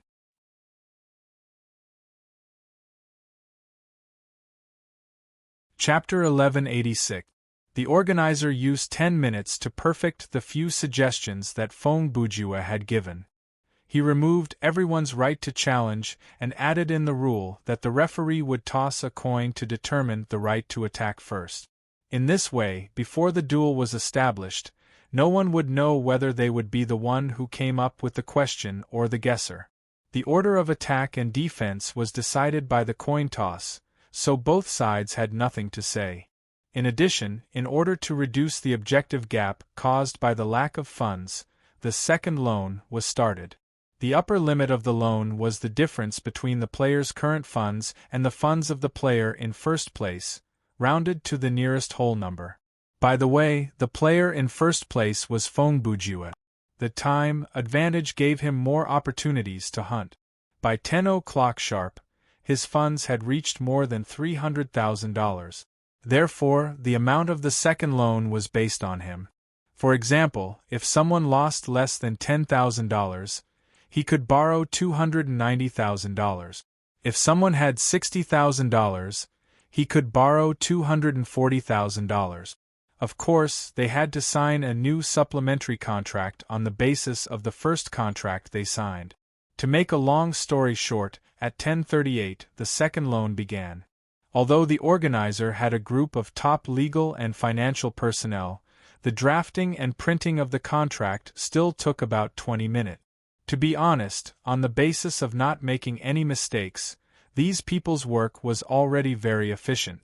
However, the organizer still seemed to be dissatisfied because he didn't like to wait.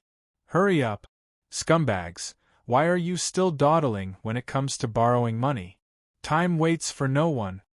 While the players were borrowing money, the organizer was already urging them on the second floor. Indeed, it was getting closer and closer to midnight.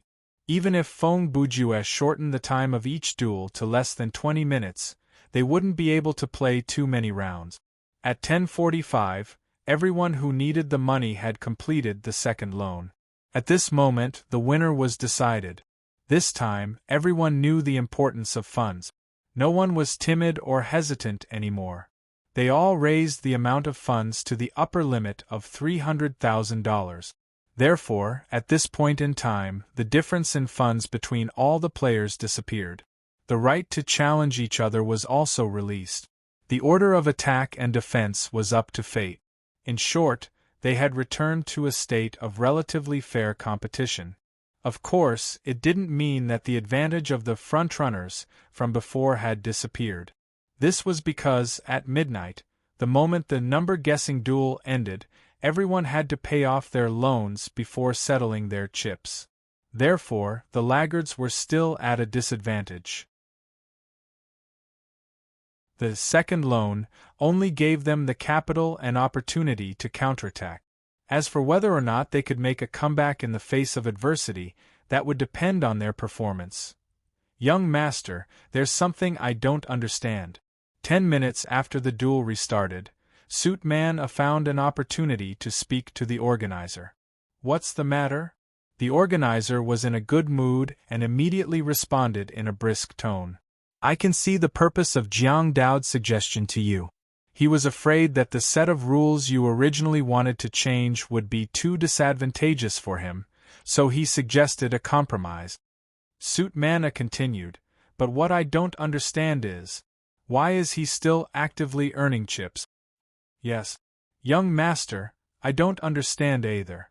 Suit Man also said at this time, according to the current situation, he should try to stall for time and adopt a conservative strategy.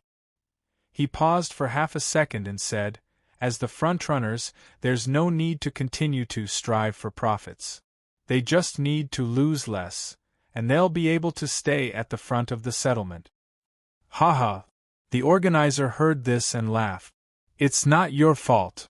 He shook his head. The reason you can't understand his behavior is that your most basic thinking mode is different from his.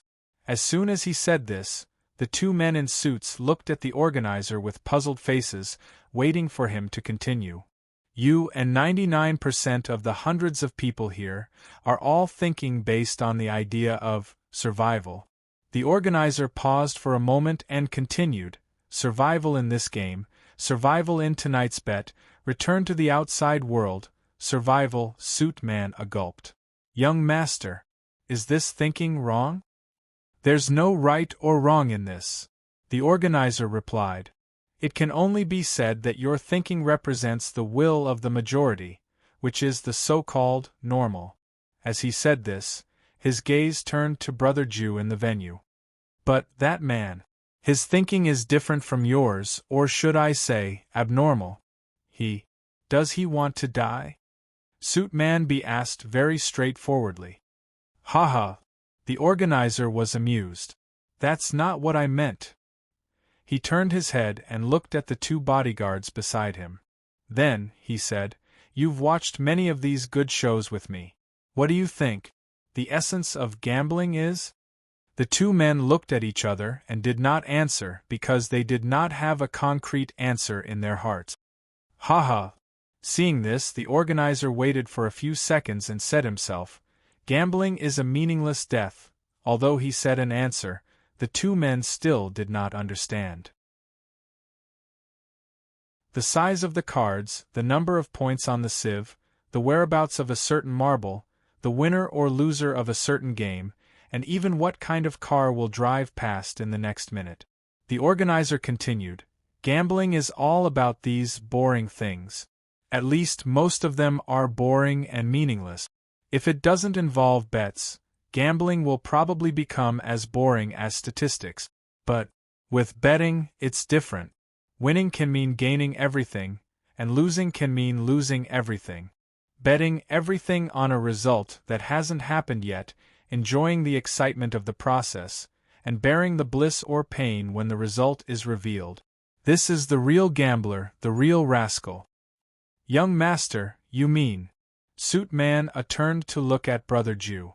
He is also a real, no. The organizer interrupted him. You're wrong to use the word also. He spread his hands and smiled. Only he is the real deal. I'm not a rascal. I'm just a coward. He said sadly. People like me who use money to protect myself and stay in a safe situation from the beginning to the end can't be counted as gambling. At most, it's playing. The organizer paused for a moment before continuing. Obviously, this Mr. Crow is a complete scoundrel. to make an inappropriate comparison when everyone else is thinking about how to survive until the next round of the game. He is thinking about how to kill everyone.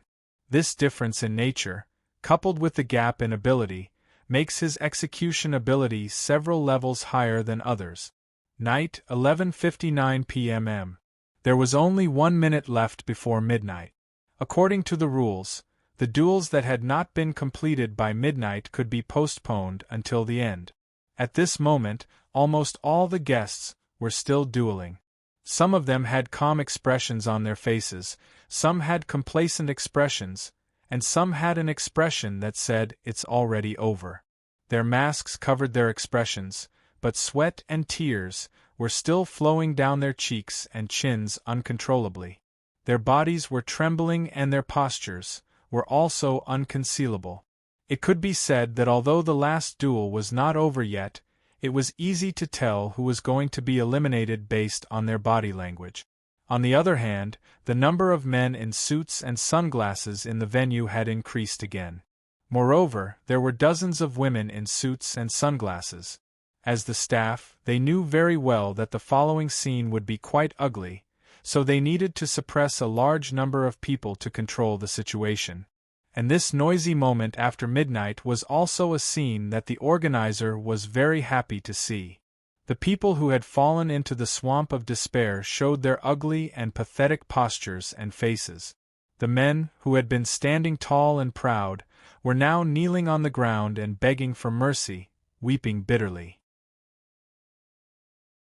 The women, who had been charming and graceful, were now screaming and crying hysterically. However, this last struggle was undoubtedly in vain. They were eventually dragged out. Among them, those who did not sign the protection contract were forced to return to their respective cabins. Once the ship docked, they would be driven ashore and bear more serious debt. As for those who had signed the protection contract, they were grouped according to gender. The other guests did not know where they were going, but they could imagine their future as possessions.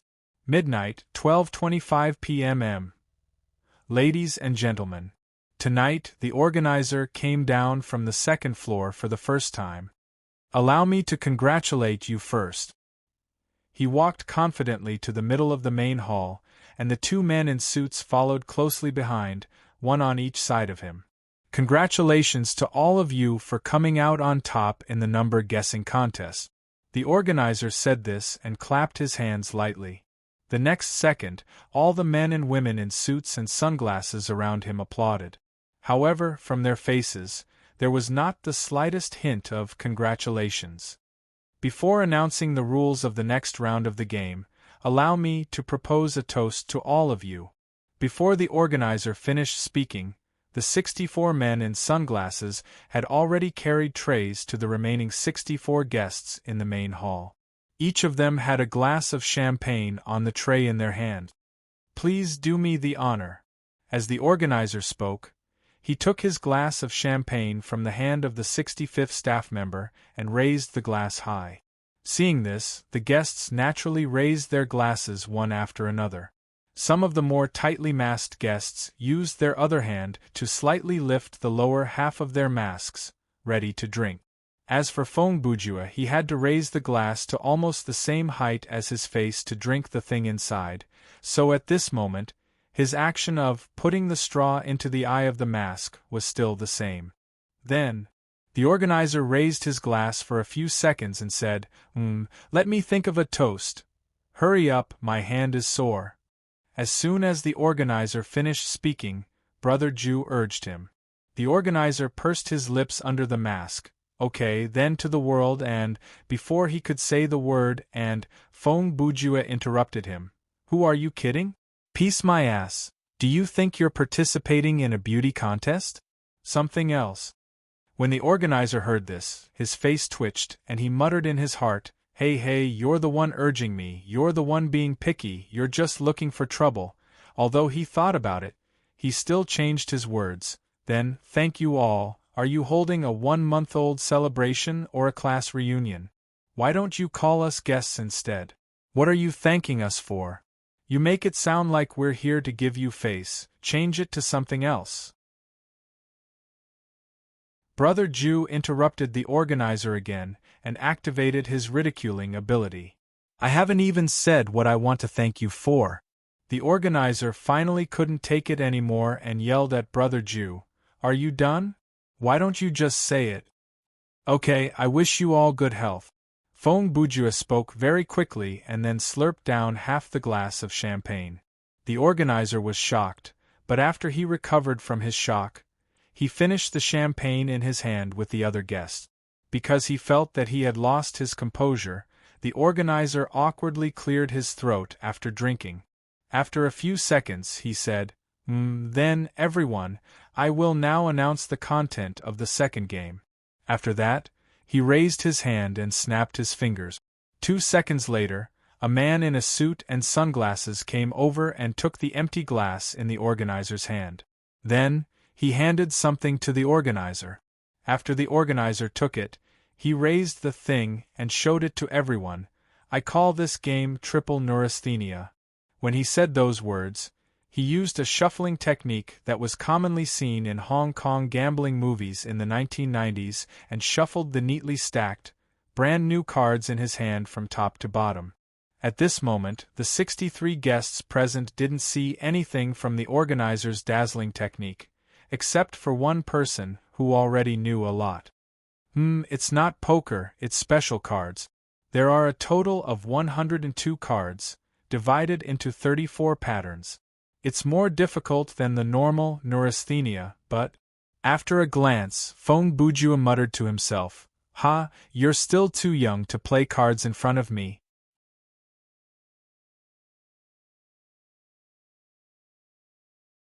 Chapter 1187. Neurasthenia was a card game that tested one's memory and strategy. Similar to guessing the numbers, this game was usually played in the form of 2 or more people. The gameplay was as follows. First, prepare a deck of cards and exclude the big and small kings. Then, shuffle the remaining 52 cards and place them on the table with their backs facing up. Then, one of the 2 players, or more than one player, would flip the cards. The flipper could flip 2 cards at a time. If the 2 flipped cards had the same points, the flipper could keep the 2 cards in his hand and obtain the right to flip 2 more cards. On the other hand, if the 2 flipped cards had different points, the flipper would have to cover them and change the right to flip the card. So on and so forth until all the cards were flipped. The player with more cards in his hand would win. The above was the most basic neurasthenia. Under this set of rules, there was almost no room for strategy. It was a game of 90% memory, 10% luck. However, there were many derivative ways to play neurasthenia. After some new rules were added, the game would become quite complicated and interesting. For example, the differential scoring system was a game of not looking at who flipped more cards, but who flipped the cards with the highest points. Another example was the addition of joker cards, big and small kings, on the basis of the differential scoring system, and the rule that the player who flipped a pair of joker cards could immediately exchange points with the other player. Under these 2 modes, the importance of luck and strategy was highlighted. In addition, there were various ways to increase the difficulty of the game. For example, the setting of using 2 decks of cards, but after flipping the cards, you can only score points if the cards are the same. The setting of flipping a specific combination, for example, flipping 2 cards with different points but the same cards of the same suit, or flipping 2 cards whose points add up to 13, would result in a penalty of points. There were also rules such as limiting the flipping time. In short, there were many variations of neurasthenia. But no matter what, one thing would not change. Memory was the most powerful weapon in this game. 1:00 in the morning. The preparations for the triple neurasthenia game were ready. The second round of the game was a knockout system. 64 players would fight each other in pairs. Whoever won 3 matches in a row would enter the top 8 and become tonight's winner. As for the 56 losers, they weren't as miserable as the losers from the previous round. At this point, the remaining USD they had on hand had been deducted from the loan, and the loan contracts they had signed had been nullified. Therefore, the 56 losers could at least take the net victory of the guessing number contest with them. Of course, whether that little bit of money could solve their problems outside was a matter for another day. Now, let's talk about the second round of the game. The matchmaking method for this game was to draw lot. In fact, the players didn't have to draw anything. All they had to do was to take turns shaking a roller with a number ball. The 64 number balls in the roller corresponded to seats 1 to 64, and the seats would determine the pairings for the duel. As for this setting, Feng Bujue could understand. If it were him, he would probably arrange it the same way. Although it was most efficient to use the computer to randomly match the players, the organizer obviously didn't want to see all the results come out in an instant without the participation of the players themselves. What the organizer wanted to see was the reaction and performance of each guest when the results were revealed one by one. Therefore, he naturally wouldn't let the process end in a few seconds. Therefore, the drawing of lots took up nearly half an hour. In this half an hour, the players watched the rules of the game while taking turns to draw lot. In the blink of an eye, it was 1 o'clock in the morning. The game officially began. Feng Bujue's opponent was a woman wearing a black butterfly mask. She should be a very beautiful woman. He said should, because she was wearing a mask on her face, so it wasn't absolute. Even though in Feng Bujue's eyes, what he saw was a luxurious low-cut gown and the seductive curves that were outlined by it. In his nose, he could smell various kinds of famous cosmetics that were used appropriately. In his ears, he could hear a voice that made his imagination run wild and coquettish but did not lose its charm. But he still wasn't sure that his opponent was a beautiful woman. If you asked why, Brother Ju would answer you, in this day and age, you can't even trust the cover of **************************************************************************************************************************************************************************************************************************************************************************************************************************** Well, let's go back to the story. Oh, Mr. Crow, I didn't expect to meet you at the beginning of the second round. The woman in the butterfly mask smiled softly and said meaningless dialogue. She seemed to be trying to test Brother Ju's reaction. She leaned over the table of the cart and tried to show off her cleavage. She didn't hide her flirtatious behavior. However, the response she got was, "Nonsense, the match is decided by drawing lots." Feng Bujue was completely unmoved. He replied in his usual calm tone with a hint of sarcasm, "If you could guess the outcome in advance, you wouldn't have come on this boat. You could have just bought a lottery ticket." The woman in the butterfly mask was slightly stunned by Brother Ju's ridicule, but she didn't show it.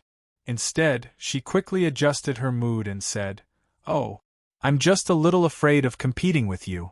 That's why I said that." Obviously, she was a very sociable woman. No matter what kind of person she faced, no matter their gender, age, or personality, she could handle it. It wasn't an exaggeration to say that from a domineering CEO to a wretched otaku, she was confident that she could make them like her in a short time. Unfortunately, Feng Bujue did not seem to fit into her top-to-bottom category. Even from left to right, from inside to outside, from shallow to deep, from whole to part, from appearance to essence, Brother Ju was the type that she had not encountered before. If you're scared, just admit defeat. Talking nonsense won't solve the problem. Feng Bujue replied lazily. At the same time, he walked toward a round table a few meters away. In less than 10 seconds, he dragged 2 chairs with backrests over from the other side. Humph. His words are very unpleasant, but he still has a gentlemanly demeanor. When the woman in the butterfly mask saw Brother Ju move 2 chairs over, she thought to herself. She thought that one of the chairs was prepared for her. She was too naive. Phew. It doesn't look heavy, but it's quite heavy. 2 seconds later, Feng Bujue placed the 2 chairs on his side. One was for sitting and the other was for standing. He sat down and looked at the referee at the table with his dead fish eyes. So, Mr. Referee, if you don't mind, can you help us shuffle the cards while you're looking at my chest through your sunglasses? You're tuning in to the Phoenix Knights YouTube channel. Don't forget to subscribe and join us on this journey to catch the most captivating stories.